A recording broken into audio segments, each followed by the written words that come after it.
ప్రియ సంఘమా, ప్రభు అయిన యేసుక్రీస్తు నామమున మీ అందరికీ శుభములు. ప్రభు మరి యొక్క ఆదివారము, నవంబర్ మాసం ఆఖరి ఆదివారం కూడా మనం సజీవులకు లెక్కింపబడి ఆయన పరిశుద్ధ మందిరంలో ఆయన ఆరాధించడానికి మంచి సమయాన్ని దేవుడు మనకి ఇచ్చాడు కనుక ఆయనకి మహిమ కలుగును గాక. ఈ ఉదయకాలమున మనము దేవుని యొక్క సన్నిధిలో దేవుని వాక్యాన్ని ఒక భాగాన్ని నేర్చుకుందాము.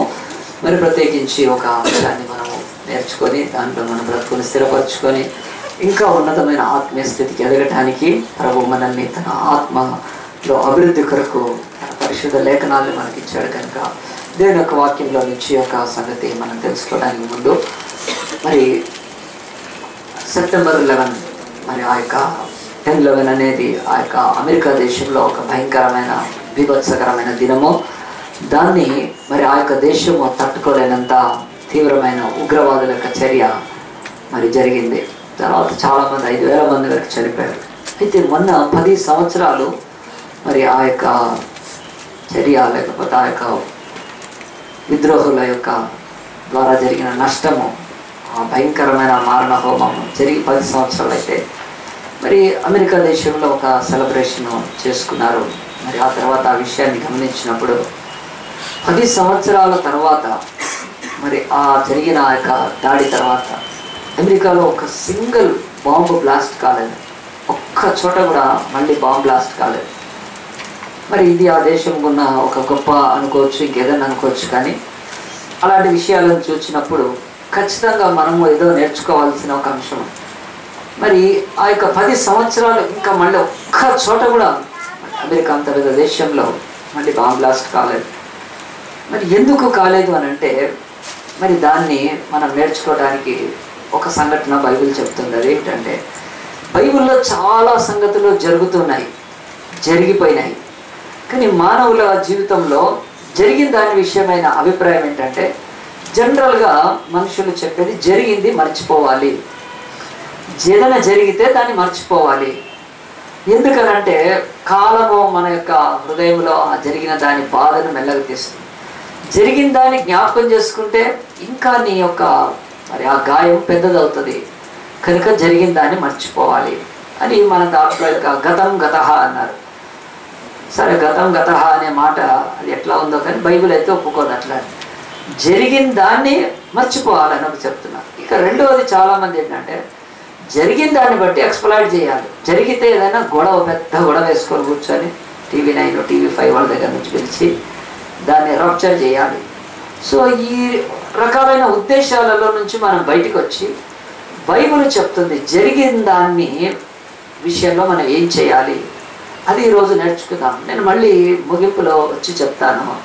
ఆ యొక్క అమెరికాలో 10 సంవత్సరాల నుంచి మరి ఆ యొక్క విషయం ఎందుకు బాంబ్ బ్లాస్ట్ కాలేదు, మన దగ్గర మనలాంటి దేశాల్లో కానీ ఇంకా అనేక దేశాలు జరగడానికి కారణం అనేది జరిగిన దాన్ని ఏం చేయాలి. మనందరం కూడా మరి ఈ యొక్క న్యాయాధిపతుల గ్రంథము బైబిల్లో మొదటి నుంచి మనం ముందుకు వస్తే ఒక 5 గ్రంథాలు ఉంటాయి. తర్వాత యెహోషువ గ్రంథం అని ఉంటుంది, దాని తర్వాత న్యాయాధిపతుల గ్రంథం అని ఉంటుంది. ఈ గ్రంథంలో ఇశ్రాయేలును కొంతకాలము వారికి దేవుడు రాజుగా ఉండి పరిపాలించి మానవ రాజును వాళ్ళు కోరుకున్నప్పుడు ఇవ్వటానికి మధ్య కాలంలో దేవుడే థియోక్రసీ అంటారు. దేవుడే డెమోక్రసీ కాదు, థియోక్రసీ అంటే దేవుడు పరిపాలించాడు వాళ్ళని. దేవుడు పరిపాలిస్తున్నప్పుడు ఆయన కొంతమంది న్యాయాధిపతులను వారికి ఇంటర్నల్గా ఇచ్చాడు కనుక అలాంటి ఒక న్యాయాధిపతి గురించి బైబిల్ చెప్తూ ఈ యొక్క న్యాయాధిపతుల గ్రంథంలో 13వ అధ్యాయంలో ఈయన యొక్క జీవితము, ఈయన పుట్టుక, ఈయన తల్లిదండ్రులు ఎవరు, ఈయన ఏ ప్రాంతానికి చెందినవాడు, ఇవన్నీ కూడా బైబిల్ బయలుపరుస్తుంది. న్యాయాధిపతుల గ్రంథం 13. ఆ కాలమున దాను వంశస్థుడు ఒకడు జొర్యా పట్టణస్థుడు అయిన మనోహ అని ఒకడు ఉండెను. అతని భార్య గుడ్రాలై కాపు లేక ఉండెను అని చెప్తూ మరి దేవుని యొక్క సన్నిధిలో మరి దాను వంశస్థుడు జొర్యా పట్టణస్థుడు కనుక ఇశ్రాయేల్ 12 గోత్రాల్లో దాను ఒక గోత్రము వంశం. అది ఆ తర్వాత వాళ్ళు ఉండే జొర్యా అని ఒక పట్టణము ఆ ప్రాంతంలోని మరి ఇశ్రాయేల్ ప్రాంతంలో మనోహ అని ఆయన భార్య ఉన్నప్పుడు ఇశ్రాయేలు అణగదొక్కబడి ఉన్నప్పుడు ఫిలిస్తీన్ల చేతి కింద వాళ్ళ బ్రతుకులు బానిసత్వాన్ని అనుభవిస్తున్నప్పుడు ఈ సమయంలో దేవుడు వాళ్ళ విమోచన కొరకు ఒక కుమారుని పుట్టించాడు. అతని పేరు సంసోను అని తర్వాత పేరు కూడా పెట్టారు. ఆ యొక్క సంసోను పుట్టినప్పటి నుంచే దేవుని చేత ప్రత్యేకింపబడి ప్రతిష్ఠింపబడి ఒక పని కొరకై అతడు ప్రణాళిక చేత ఈ లోకములో దేవుడి సంకల్పం చేత పుట్టినవాడు. జన్మ సార్థకత కలిగిన వాడు, పుట్టుకలోనే ఎంతో సార్థకత ఉండింది అతనికి. కనుక అలాంటి కుమారుడు పెరిగాడు, పెద్దవాడయ్యాడు. దేవుడు చెప్పినట్లే అతను బలము పొందుకున్నాడు. అతను బలం పొందుకొని ఆ శక్తి చేత ఇశ్రాయేలును ఫిలిస్తీన్ల చేతిలో నుండి, బ్రిటిష్ వాళ్ళ చేతిలో నుంచి మనల్ని ఈ యొక్క స్వాతంత్ర ఉద్యమం పోరాడినప్పుడు చాలా మంది నాయకులు ఆహుతై బలైపోయారు. అలాగనే ఇదిగో ఇశ్రాయేలుకు మాత్రం ఇలాంటి పరిస్థితి కాదు, కానీ వాళ్ళు తరిమి కొట్టేవాళ్ళు. దేవుడు ప్రతిసారి ఒక పవర్ఫుల్ మ్యాన్ ఇచ్చినప్పుడు ఆ పని జరుగుతూ ఉండేది. దేవుడు కూడా ఇక్కడ ఒక రక్షకుడిని ఇచ్చాడు వాళ్ళకు, మెస్సయ్య అంటారు. కనుక ఇశ్రాయేలుకు ఆ రోజు మెస్సయ్య ఎవరు అని అంటే ఇదిగో ఈ సంసోనే. కనుక అతను పుట్టి పెరిగి పెద్దవాడయ్యాడు. అతనికి కొన్ని విషయాలు, నియమాలు తల్లిదండ్రుల ద్వారా చెప్పబడినాయి. అది ఏమిటంటే అతను మరి తన జీవితంలో మంగలి కత్తి ఆ యొక్క జుట్టుకు పెట్టకూడదు, నాజీరు చేయబడ్డవాడు, ద్రాక్షారసం తాగకూడదు, వివాహం చేసుకోకూడదు. ఆ తర్వాత అతడికి కొన్ని నియమాలు, మరి మాల వేసుకున్నప్పుడు ఎట్లా నియమాలు ఉంటాయో, ఆ కత్తి సామి కావచ్చు, లేకపోతే గురుస్వామి కావచ్చు. అయితే ఆ యొక్క నియమాలు ఉన్నట్టుగా బైబిల్లో నాజీరు చేయబడి ప్రతిష్ఠింపబడ్డ వాళ్ళకు ఉండే. సంసోను మరి అలాంటి తన జీవితంలో ఉన్న ఈ యొక్క పిలుపును, ఉద్దేశాన్ని నెరవేర్చడానికి దేవుడు కోరుకున్నప్పుడు అతని జీవితంలో కొన్ని సంభవాలు జరిగినాయి. ఫస్ట్ సంభవం బైబిల్ చెప్తుంది 14వ అధ్యాయంలో, సంసోను తిమ్నాతుకు వెళ్ళి తిమ్నాతులో ఫిలిస్తీన్ల కుమార్తెలు ఒకతను చూచాడు. చూచి ఆమెను వివాహం చేసుకోవాలనుకున్నాడు. పెద్దలు నివారించారు, వద్దు, మన యొక్క ఇశ్రాయేల్లో అసలు స్త్రీలు లేనట్టుగా, కన్యకలు లేనట్టుగా, లేకపోతే సౌందర్యం లేనివారుగా, అందం లేనివారుగా ఉన్నట్లయితే అని నువ్వు అక్కడికి పోవడం అదేమైనా సమంజసంగా ఉండేదేమో, కానీ అలాగునా కాదు, మనలో మరి అమ్మాయిలు లేక కాదు, నువ్వు పెళ్లి ఈడికి వచ్చావు చేసుకో అని చెప్పి నివారించినప్పుడు తల్లిదండ్రుల మాట వినలేదు. వెళ్ళాడు ఆ యొక్క ఫిలిస్తీన్ దేశంలోని ఆ యొక్క మరి తిమ్నాతులోకి. ఒక ఫిలిస్తీన్ అమ్మాయిని చూచాడు, ఆమెను పెళ్లి చేయమని అడిగాడు. ఆ పెళ్లి విషయంలో చాలా ఇబ్బందులు వచ్చినాయి, కానీ మొత్తానికైతే ఆ పెళ్లి జరిగింది. పెళ్లి జరిగిన తర్వాత ఆ పెళ్లి సమయంలో సంసోను వాళ్ళకు ఒక విప్పుడు కథ వేశాడు. ఆ విప్పుడు కథ వాళ్ళు విప్పలేకపోయారు, దాని భావం చెప్పలేకపోయారు. అప్పుడు ఆ యొక్క పెళ్లి జరుగుతున్న విందు సమయంలో, ఇదే మన యొక్క 14వ అధ్యాయంలో బైబిల్ చెప్తుంది, ఆ యొక్క 15వ వచనంలో, 7వ దినము వారు సంసోను భార్యతో ఇట్లనిది, నీ పెనిమిటి ఆ విప్పుడు కథ భావం మాకు తెలుపునట్లు అతన్ని లాలన చేయము, లేని ఎడల మేము అగ్ని వేసి నిన్ను నీ తండ్రి ఇంటి వారిని కాల్చి వేస్తున్నాము, మా ఆస్తిని స్వాధీనపరుచుకుంటే మమ్మల్ని పిలిచిదిరా. ఫిలిస్తీన్ల యొక్క మరి కుటుంబాలు ఈ యొక్క తన పెళ్లి చేసుకున్న, లేకపోతే ఆ యొక్క ఫిలిస్తీన్ అమ్మాయిని చూసి వాళ్ళు బలవంతం పెట్టినప్పుడు బైబిల్ చెప్తుంది, ఆమె తన భర్త అయిన సంసోను అడుగుతూ వచ్చింది, నన్ను ప్రేమించట్లేదు, నన్ను ద్వేషిస్తున్నావు అని పాదాల మీద పడి ఏడుస్తుంది భార్య. 16వ వచనం వచ్చే వరకు చివరిలో మరి ఆ యొక్క నేను నా తల్లిదండ్రులకైనా దాన్ని తెలపలేదే, నీకు తెలుపుదునా అనినప్పుడు ఆమె వారి విందు దినములు 7 అతని వద్ద ఏడుచుచూ వచ్చాను. వివాహం అయితే జరిగింది, ఈ విప్పుడుకైతే ఇది చెప్పాడు. ఫిలిస్తీన్లు అది చెప్పలేకపోయారు. పెళ్లి జరిగిన ఇంటిలో, విందు జరుగుతున్న ఇంటిలో పెళ్లి కూతురు ఏడుస్తూ ఉంది. ఏ భార్య కొరకు, ఏ అమ్మాయి కొరకు అయితే ఇతను ఆశపడ్డాడో చేసుకున్నాడు, కానీ ఆ అమ్మాయిని బహు దుఃఖంగా పెట్టాడు, ఏడుస్తూ ఉంది. కనుక ఈరోజు కూడా తల్లిదండ్రులు పెళ్లి చేసి ఎంతో హుందాగా, ఎంతో గ్రాండ్గా, ఆర్భాడంతో పెళ్లి చేసిన ఇవ్వాల్సిన కట్నము తన తల్లిదండ్రులు ఇవ్వలేకపోయారని, వాళ్ళ అత్తమామలు బాధ పెడుతున్నారని, ఆ దుఃఖంతో పెళ్ళైన ఒక నవవధువు మరి కాళ్లకు పారని ఆడకు ముందే కూడా ఉరేసుకొని చచ్చిపోయిన వాళ్ళు ఉన్నారు. ఎందుకంటే ఆ యొక్క కట్న పిశాచ్యం అనేది. సో అది ఈరోజు చూస్తున్నాం, కొన్ని వేల సంవత్సరాల క్రితం కూడా ఒక పెళ్లిలో జరిగిన దుఃఖకరమైనది సంసోను విషయంలో జరిగింది. సంసోను వివాహం చేసుకొని వచ్చేయాల్సింది ఆ అమ్మాయిని, కానీ వాళ్ళకు ఇప్పుడు కథ వేసి ఆ ఇప్పుడు కథ చెప్పలేనందుకు వాళ్ళు వచ్చి ఈమెను కాల్చేస్తా అంటారు. భర్త ఏమో మాట వినడు. చివరికి 7 దినాలు ఏడుస్తుందండి పెళ్ళైన సమయంలో, అతి సంతోషంగా ఉండాల్సిన సమయంలో. మరి ఇలాగ ఏడుస్తున్న సంసోను కఠిన హృదయం ఏం కరగలేదు, కానీ చివరికైతే చెప్పేశాడు.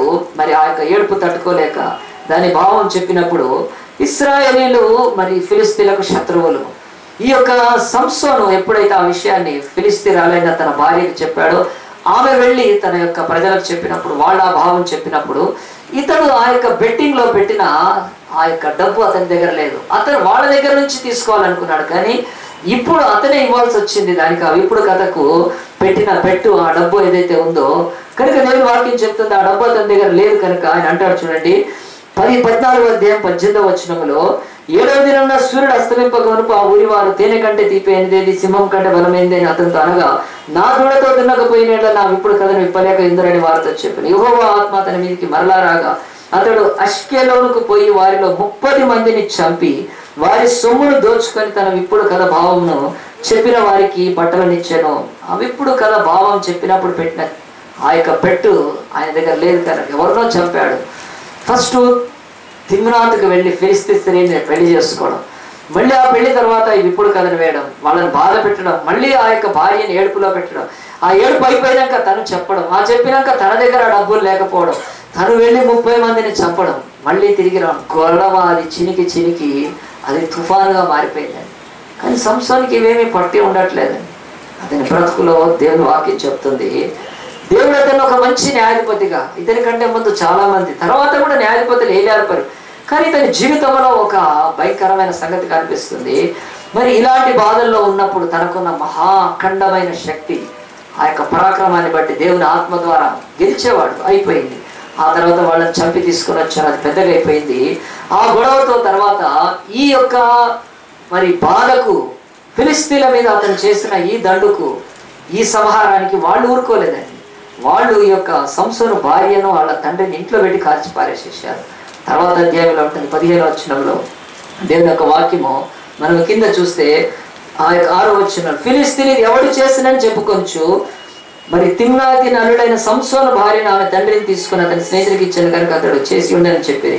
కాబట్టి ఫిలిష్తీలు ఆమెను ఆమె తండ్రిని అగ్నితో కాల్చిరి. లేదు, ఇప్పుడు తను కోరుకున్న భార్య లేదు, ఆ గొడవైనాకి వెళ్ళిపోయాడు. వెళ్ళిపోయిన తర్వాత ఖచ్చితంగా ఆమెను ఇంట్లో పెట్టి కాల్చేసేది ఫస్ట్ ఇన్సిడెంట్ ఇది కదా. తన భార్య చేసుకున్న భార్యను, ఆ యొక్క మామను ఆ ఫిలిష్తీలే కాల్చారు. ఎందుకంటే ఈ యొక్క ఇశ్రాయేలుడితో వియ్యం పొంది పెళ్లి చేసుకొని ఆ ఇంట్లోకి గొడవ తీసుకొచ్చి, దేశంలో గొడవ తీసుకొచ్చి, అతడు చూస్తే ఎట్లా ఉన్నాడంటే 1 man army లాగా ఉన్నాడు. ఎవరు పోరాడలేని ఇదిలో ఉన్నాడు. కనుక వాళ్ళు పగ తీర్చుకొని వాళ్ళు తిమ్నాతులో తన భార్యను చంపేశారు. ఇది అయిపోయిన తర్వాత బైబిల్ చెప్తుంది, ఆ తర్వాత అతడు పోయి ఏతాములో దాక్కున్నాడని బైబిల్ చెప్తుంది. వెంటనే మరి అతను ఊరుకోలేదు, ఆమె తండ్రిని కాల్చినప్పుడు. ఎవరో వచ్చినప్పుడు సంసోను, మీరు ఇలాగనే చేసి నేను మీ మీద పగ తీర్చుకున్నా, తర్వాతనే చాలించదని చెప్పి తొడలతో తుంట్లను విరగొట్టి వారిని బహుగా హతము చేసెను. అటు పిమ్మట వెళ్ళి ఏతాము బండ సందులో నివసించను. ఇది ఎట్లా అయిపోయిందనంటే మరి టగ్ ఆఫ్ వార్ అయిపోయింది. వాళ్ళు ఏమైనా చంపితే వీణ వాళ్ళు 10 మందిని చంపుతారు.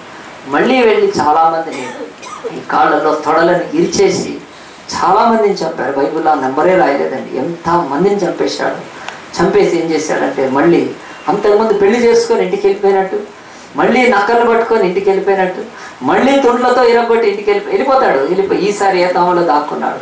మరి ఈ సంఘటన తర్వాత ఏతాములో దాక్కున్నప్పుడు ఫిలిష్తీలు దండకు దిగి వచ్చారు. ఇంకొక భాగం తిమ్నాత్ అయిపోయింది. ఇప్పుడు ఏతాములో దాక్కొని ఆ యొక్క తప్పు చేసి పోయి దాక్కున్నప్పుడు ఫిలిష్తీలను మరి దండుగా బయలుదేరి ఫిలిష్తీలు అందరూ ఈ యొక్క ఇశ్రాయేల్ దగ్గరకు వచ్చారు. వచ్చేమన్నారంటే 3000 మంది వచ్చారని బైబిల్లో ఉంచారండి. 11 వచ్చారు. అందుకు యూదా జనులు 3000 మంది ఏతాములోని బండి ఎద్దుకు పోయి సంసోను చూచి, ఫిలిష్తీలు మనకు ఏలికలని నీకు తెలియదా? నువ్వేం చేస్తావు? నేను కట్టేస్తాము, నువ్వు అప్పచెప్పుకో, మన దేశానికి చాలా బాధలు తీసుకొస్తున్నావని తన దేశానికి న్యాయాధిపతిగా, మెస్సయ్యగా, రక్షకుడుగా, ఒక జడ్జిగా ఉండాల్సిన స్థానంలో మరి అతను చేస్తున్న ఈ పనులకు సొంత యూదులే వచ్చి అతన్ని బంధించడానికి వచ్చినప్పుడు వాళ్ళని ఒక్క రిక్వెస్ట్ చేశాడు, నేను చేసింది ఏదో నేను చేశాను, కానీ నా మీద పడి నన్ను చంపకుండా ఉంటే నేను మీకు అప్పచెప్పుకుంటాను, నన్ను తీసుకొని వెళ్ళండి అని ఆ యొక్క కాళ్ళు చేతులు కట్టేసినప్పుడు ఫిలిష్తీయులకు చేతికి సంసోన్ని తమ సొంత ప్రజలు అప్పచెప్పారండి.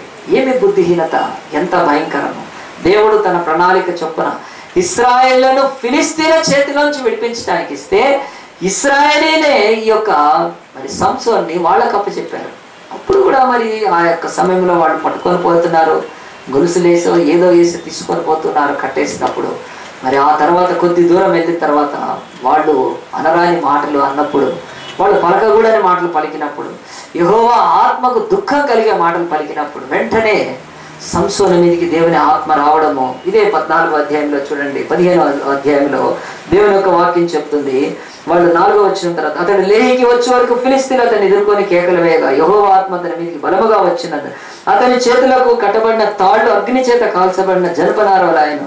సంఖ్యలను అతని చేతిలో నుండి విడిపోయాను. అతడు గాడిద యొక్క పచ్చి దవడ ఎముకను కనుగొని చెయ్యి చాచి పట్టుకొని దాని చేత 1000 మంది మనుషులను చంపాను. హల్లెలూయా. ప్రతిసారి దేవుడు ఇతడికి ఏదో ఒక వెసులుబాటు లేకపోతే ఆ యొక్క విమోచనకు శక్తిని ఇస్తూ వచ్చాడు. ఇక్కడ కూడా పట్టబడ్డ ఇతడు ఒక దవడ ఎముక యొక్క గాడిద తీసుకొని 1000 మందిని చంపేసినాడు. చంపిన తర్వాత వాళ్ళంతా వెళ్ళిపోయారు. కానీ మళ్ళీ ఇంకొక ఇన్సిడెంట్.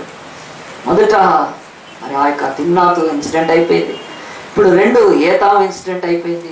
అక్కడ వాళ్ళందరినీ చంపేశాడు. కానీ అక్కడ నీళ్లు లేక తాత్వికతో ఒక తప్పుడు మాట మాట్లాడాడు. దేవుడికి వ్యతిరేకమైన మాట్లాడినప్పుడు నేను చంపాను అన్నాడు. నువ్వు చచ్చిపోయిన వాడిని దేవుడు బతికిచ్చాడు తన ఆత్మ ద్వారా. పట్టబడ్డ వాడిని దేవుడు విడిపించాడు. దేవుడికి మహిమ చెల్లించలేదు. కనుక వెంటనే దప్పికై సావటానికి పోతున్నప్పుడు అప్పుడు అతను ఏం చేశాడంటే ప్రార్థన చేశాడు. ప్రార్థన చేసి ఏమన్నాడంటే 18వ వచనంలో, అప్పుడు అతడు మిక్కిలి దప్పికనందుని యెహోవాకు మొరపెట్టి, నీవు నీ సేవకుని చేతి వలన ఈ గొప్ప రక్షణ దయచేసిన తరువాత నేను ఇప్పుడు దప్పి చేత చచ్చి సున్నతి పొందిన వారి చేతిలో పడవలేనా అని వేడుకున్నాడు. ఒక ప్రార్థన చేశాడు. అంతకుముందేమో తప్పుడు మాట మాట్లాడాడు. ఇప్పుడు దప్పికేసినప్పుడు సరైన మాట మాట్లాడుతున్నాడు. ఏమనంటే, నేను ఈ సున్నతి లేని వారి చేతికి చిక్కకుండగా నేను దప్పికతో చచ్చిపోతుంటే బలహీనుడిని అయితే నన్ను పట్టుకొని పోతారు వాళ్ళు వచ్చి నేను పడిపోయానని, తర్వాత నన్ను ముక్కలుగా ఇచ్చేస్తారని చెప్పి ఒక దీన ప్రార్థన చేస్తే దేవుడు వెంటనే అక్కడ బైబిల్ చెప్తుంది అతని బ్రతుకులో మరి దేవుడు ఇలాగున లేహిలో ఉన్న ఒక గోతిని చీల్చాను, దాని నుండి నీళ్లు బయలుదేరాను కదండి. దేవుడు ఎక్కడి నుంచో కాదు అక్కడ ఒక ఊటను చీల్చి దాంట్లో నుంచి నీళ్లు ఇచ్చినప్పుడు ఆ నీళ్లు 1000 మందిని చంపిన వాడు గుక్కెడు నీళ్లు లేక చచ్చిపోయే పరిస్థితిలో ఒక ప్రార్థన అతన్ని బతికించింది. ఆ ప్రార్థన బ్రతికించినప్పుడు అతడు దానికి ఒక పేరు కూడా పెట్టాడు. కాబట్టి దాని పేరు నేటి వరకు ఎనక్కోరే అనబడెను. అది లేహిలోనున్నది బైబిల్ చెప్తుంది. ఇది ఎనక్కోరే అనుభవం ఇతనికి అయిపోయింది. ఒకదాని తర్వాత ఒకటి వస్తున్నాడు. తిమ్నాతులో పెళ్లితో తెచ్చుకున్న గొడవలు, ఆ తర్వాత ఏతాముల ఆ యొక్క విప్పుడు కథ ద్వారా తెచ్చుకున్న గొడవలు, ఏతాములో మరి ఆ యొక్క తుంటి ఆ యొక్క తొడలను కొట్టి చంపిన ఆ యొక్క ఇన్సిడెంట్ అయిపోయింది. ఆ తర్వాత అక్కడే లేహిలో మరి ఒక గాడిద దవడ ఎముక తీసుకుని 1000 మందిని చంపిన తర్వాత మళ్ళీ చచ్చిపోతుంటుంటే మళ్ళీ నీళ్ళు ఇచ్చిన తర్వాత అతని జీవితంలో ఒక అనుభవం తర్వాత ఒక అనుభవం జరిగిపోతున్నాయి. ఇది అయిపోయిన తర్వాత బైబిల్ చెప్తుంది అతడు ఎక్కడికి వెళ్ళాడు 16వ అధ్యాయంలో. తర్వాత సంసోను తర్వాత ఇది అయిపోద్ది. తర్వాత గాజాకు వెళ్ళి వేశ్యను ఒకతిని చూచి ఆమె వద్ద చేరాను. మళ్ళీ గాజా అనుభవము. వెళ్ళాడు, అక్కడ ఉన్నాడు. సంసోను వెళ్ళకూడని స్థలానికి వెళ్తున్నాడు. గాజా ఈ రోజు కూడా ప్రపంచ యుద్ధం జరుగుతుంది. ఈరోజు పర్టికులర్గా మీరు ఎవరైనా టీవీ చూసేవాళ్ళు అంటే ఆ యొక్క ఇజ్రాయెల్ దేశానికి ఈ యొక్క గాజాలో ఉండే పాలస్తీనాకి భయంకరమైన యుద్ధం జరుగుతుంది. టీవీలో హాట్ న్యూస్ ఇది కనుక ప్రపంచంలో ఇది ఒక ట్రబుల్డ్ ప్లేస్గా ఉంది కనుక 30 శతాబ్దాల నుంచి 3000 years నుంచి ఒకే చోట ఎక్కువ వారు జరిగింది ఇదే ప్లేస్ కరెక్ట్గా. ఎందుకనంటే అక్కడ దేవుని ఆత్మకు అపవాదికి సాతానుకు మరి 100 సంవత్సరాలు జరుగుతున్న యుద్ధమే ఇప్పటికీ జరుగుతుంది. ఈరోజు మీరు పేపర్లో చూస్తే యుద్ధం జరుగుతుంది. ఇదిగో అప్పుడు కూడా సంసోను ఆ ఎల్లగూడని ప్రదేశానికి వెళ్ళాడు, గాజాకు వెళ్ళాడు. అది ఫిలిస్తీన్ల దేశం. ఫిలిస్తీన్లో నుంచే భయంకరమైన వాళ్ళు వచ్చారు దేవుని ప్రజలను అణిచివేయటానికి, నాశనం చేయటానికి. సో అలాగున మళ్ళొక్కసారి గాజాకు వెళ్ళి అక్కడ ఒక వేశ్యని చూచి అక్కడ ఉన్నప్పుడు ఆ రాత్రి ఈ యొక్క సంసోనుని మెస్సయ్యని రక్షకుడిని పట్టుకోవాలని వాళ్ళు ఆ యొక్క పట్టణం అంతా కూడా మోహరించారు. మోహరించినప్పుడు అప్పుడు ఇతనికి మెలకు వచ్చింది. రాత్రి లేచాడు, నేను ఎక్కడున్నానో చాలామంది బయటకు వచ్చి చూశాడేమో, గమనించాడేమో. ఆ దేశం అంతా కూడా నాకాబందీ అయిపోతుంది. మొత్తము పట్టణాన్ని వాళ్ళు పట్టుకోవాలని తను పట్టుకోవాలని ప్రయత్నం చేస్తున్నప్పుడు బైబిల్ చెప్తుందండి గాజా అనుభవంలోంచి ఆయన ఎట్లా బయటకు వచ్చాడు. సంసోను 3వ వచనం, మధ్యరాత్రి వరకు పండుకొని మధ్యరాత్రి లేచి పట్టణపు తలుపులను వాటి 2 ద్వారబంధములను పట్టుకొని వాటి అడ్డు కర్రతోటి వాటిని ఊడవేకి తన భుజముల మీద పెట్టుకొని హెబ్రోనుకు ఎదురుగా ఉన్న కొండలకు వాటిని తీసుకొని పోయాను. సంసోనికి గాజా అనుభవం కూడా అయిపోయింది. Yes, he was just out of that Gaza. వచ్చేసాడు, కాపాడబడ్డాడు, రక్షించుకున్నాడు. ఇశ్రాయేలుకి ఇతడు తప్ప వేరే విమోచకుడు లేడు. ఇశ్రాయేలుకి ఇతడు తప్ప వేరే యొక్క రక్షకుడు లేడు. ఇశ్రాయేలుకి ఇతడు తప్ప వేరే అలాంటి శక్తి కలిగిన ఆత్మ కలిగిన దేవుడి ప్రణాళిక చేత పుట్టినవాడు లేడు కనుక దేవుడు మళ్ళీ ఇంకోసారి అతనికి విడుదల ఇచ్చాడు. ఇచ్చిన తర్వాత వచ్చేసాడు. కానీ బైబిల్ చెప్తుంది ఇంకొక అనుభవం అతడు అక్కడి నుంచి 16వ వచనంలో అధ్యాయంలో చూస్తే, పిమ్మట అతను షోరేకులో వెళ్ళిన దెలీలా అనే స్త్రీని మోహించాడు. అయిపోయింది, తిమ్నాతు అయిపోయింది, ఆ తర్వాత విందు అయిపోయింది, ఆ తర్వాత ఏతాం అయిపోయింది. ఇప్పుడు బైబిల్ చెప్తుంది గాజా కూడా అయిపోయింది, ఆ యొక్క మరి లేహి అనుభవం అయిపోయింది. చివరికి షోరేకులోకి వచ్చాడు. ఇక్కడ ఒక స్త్రీని చూశాడు. ఈమె కూడా ఫిలిస్తీరాలే, కానీ ఫిలిస్తీన్ల సర్దారులు ఉచ్చు వేసి ఆమెకు డబ్బులు ఇస్తామని ఎర చూపించి ఆ తర్వాత సంసోన్ని వాళ్ళు పట్టుకున్నారని, సంసోను బలం ఎక్కడుందో తెలుసుకున్నారని ఆ తర్వాత బైబిల్ చెప్తుంది. ఆ యొక్క దెలీలా ఒడిలో పండుకొని అతను ఆ తర్వాత తన యొక్క గుండె అంతా కూడా గీకి వేసినప్పుడు, ఆ జుట్టు కత్తిరించినప్పుడు అతడు తిరిగి ఇంకా లేవలేకపోయాడు. దేవుడు అతన్ని వదిలిపెట్టింది అతనికి తెలియలేదని ఇదే 16వ అధ్యాయంలో 20వ వచనం, ఆమె సంసోను ఫిలిస్తీన్ల మీద పడుచున్నారనగా అతడు నిద్ర మేలుకొని ఎప్పటి ఎట్లు నేను బయలుదేరి నిర్జుమ్మ కొనుకొనను, అయితే యెహోవా తనను ఎడబాసెనని అతనికి తెలియలేదు అని బైబిల్ చెప్తుంది. అప్పుడు ఫిలిస్తీన్లు అతన్ని పట్టుకొని అతని కన్నులను ఊడదీసి గాజాకు అతన్ని తీసుకొని వచ్చి ఇత్తడి సంఖ్యల చేత అతన్ని బంధించి ఆ యొక్క తిరగటి రాయి విసరటానికి చెరసాల్లో పెట్టేసి. బైబిల్ ఏం చెప్తుందండి? బైబిల్ అంటుంది జరిగిన దానిని సంసోను ఏం చేస్తున్నాడంటే తన బ్రతుకులో నిర్లక్ష్యం చేస్తున్నాడు. జరిగిన దాన్ని మననం చేసుకోవట్లేదు. జరిగిన దానిని బట్టి అతడు ఏమి నేర్చుకోవడానికి ఇష్టపడట్లేదు. జరిగిన దానిని అతడు సింహావలోకనం అంటారు, రిట్రీట్ అంటారు, అది చేసుకోవడం. ఒక నాయకుడు అయి ఉండి మరి అనేక ప్రజలకు ఆశ్రయ దుర్గంగా ఉండి విపరీతమైన దేవుని శక్తిని కలిగి ఉండి ఎంతో గొప్ప కార్యాలు చేయగలుగుతూ పచ్చి ఆ యొక్క గాడిద దవడ ఎముక తీసుకొని మరి కత్తులు ఈటలు తీసుకొచ్చిన వాళ్ళని చంపగలుగుతున్నాడంటే అతడికి ఎంత శక్తి, ఎంత దేవుడు ఇచ్చాడు. కానీ అతని బ్రతుకులో జరిగిన దానిని అతని బ్రతుకులో పరిశీలించే ఆ యొక్క ఇది లేదని. సో బైబిల్ మన బ్రతుకుల్లో చెప్తుంది జరిగితే ఏం చేయాలి, ఏదైనా జరిగిన దాన్ని ఏం చేయాలంటే బైబిల్ అంటుంది పరిశీలించాలి. మనం ఎందుకు జరుగుతుంది ఇది రిపీట్గా? నా లైఫ్లో ఒకటి జరిగిందే మళ్ళీ ఎందుకు జరుగుతుంది? దీన్ని నేను నివారించుకోవచ్చా? దీని విషయంలో నేను జాగ్రత్త పడవచ్చా? దీని విషయంలో నేను ఏదైనా మరి తీసుకోవాల్సిన జాగ్రత్త నిర్ణయం తీసుకోవాలి. ఇది క్రైస్తవులలో లోపించినప్పుడు జరిగేది నేను ఈరోజు చెప్తున్నాను. ఎందుకంటే 3 వారాల నుంచి ఒక సంఘటన నేర్చుకుంటూ వచ్చాను. బైబిల్లో చెప్తుంది మొదటిది మరి ఏమి ఇవ్వాలంటే కలిగినదే ఇవ్వాలి అని బైబిల్ చెప్తుంది. ఏమి పంచాలంటే మిగిలిందే పంచాలి. మరి తర్వాత ఏమి పరిశీలించాలంటే జరిగిన దాన్ని పరిశీలించాలి. దేవుని యొక్క వాక్యం చెప్తుంది పదే పదే పదే మన జీవితాలలో జరుగుతున్నాయి. ఏం జరుగుతున్నాయి, ఏం చూడగలుగుతున్నాము? ఒక ఆయన ఆఫీస్ నుంచి ఇంటికి వచ్చి తన భార్యతో చెప్తున్నాడు ఏమనంటే ఈరోజు జీతం ఇచ్చారు, ఈరోజు జీతం పోయింది, నా యొక్క శాలరీ పోయింది. చాలా బాధపడ్డారు, దుఃఖపడ్డారు. అయ్యో ఎక్కడ పోయింది, ఏం చేసి కరెక్ట్గా మరి ఆ నెలంతా కష్టాలు పడ్డారు. నెక్స్ట్ మంత్ మళ్ళీ అది రిపీట్ అయిందండి. మళ్ళీ నెక్స్ట్ మంత్ కూడా శాలరీ పోయింది. ఆ తర్వాత 3వ నెల కూడా దాదాపు అంత పడదు కానీ కొంత పోయింది. ఆ తర్వాత ఆ యొక్క భార్య ఏం చేసిందంటే ఏంటబ్బా ఈ బాధ అని చెప్పి ఆళ్ళీలకు చెప్పుకుంది, ఎవరికో చెప్పింది. ఆ తర్వాత 4వ నెల ఆ లాగున ఆ యొక్క జీతం పోలేదండి. హల్లెలూయా అని అంటే ఆయన ఎక్కడ పెట్టుకొని ఉంటాడు కదా? ఆలోచించాడు. ప్రతి నెల జీతం పోతుంది ఆయనకు. మరి కారణము మరి 4వ నెల పోలేదండి. ఎందుకనంటే ఆయన భార్య జరిగిన దాన్ని పరిశీలించిందన్న, చూసింది. ఏమిటంటే ఈయనకు మరి చెప్పలేదు వాళ్ళు, కానీ పెళ్ళైనప్పుడు చెప్పలేదు, దాచిపెట్టారు. కానీ ఈయనకు ఒక ప్రాబ్లం ఉంది. ఏంటంటే డబ్బులు చూడంగానే ఆయన ఏం చేస్తారంటే ఫస్ట్ తాగటానికి వెళ్ళిపోతాడు. శాలరీ రాగానే ఫస్ట్ వైన్స్ డైరెక్ట్గా కౌంటర్. ఆయన ఆగడే, తాగాల్సిందే అంతే. చాలా మంచోడే, కానీ ఆ రోజు మాత్రం ఉండలేడు. కనుక వెళ్ళి తాగడము, తాగిన తర్వాత డబ్బులు పోగొట్టుకోవడం కామన్ ఇది. కనుక మళ్ళీ ఆ నెలంతా కష్టాలు పడ్డం, అప్పులు ఇచ్చేసుకోవడం, మళ్ళీ శాలరీ రాగానే డబ్బులు చూడగానే తాగడం, ఇలాగ తాగి డబ్బులు పోగొట్టుకుంటుంటే అలా భార్య చాలా జ్ఞానవంతురాలు, తన ఇల్లును కట్టదు. హల్లెలూయా.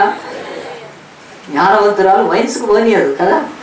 ఏం చేసిందంటే ఒకటే, ఈయనకు డబ్బులు చూడంగానే టెంప్ట్ అయిపోతాడు. డబ్బులు చూస్తాగానే ఏమవుతా అంటే ఆయనకు చాలా మంది అంటారు చూడండి, బంధువులు చూడగానే బట్టలు ఊడిపోతాయి, డబ్బులు చూడగానే బట్టలు ఊడిపోతాయి.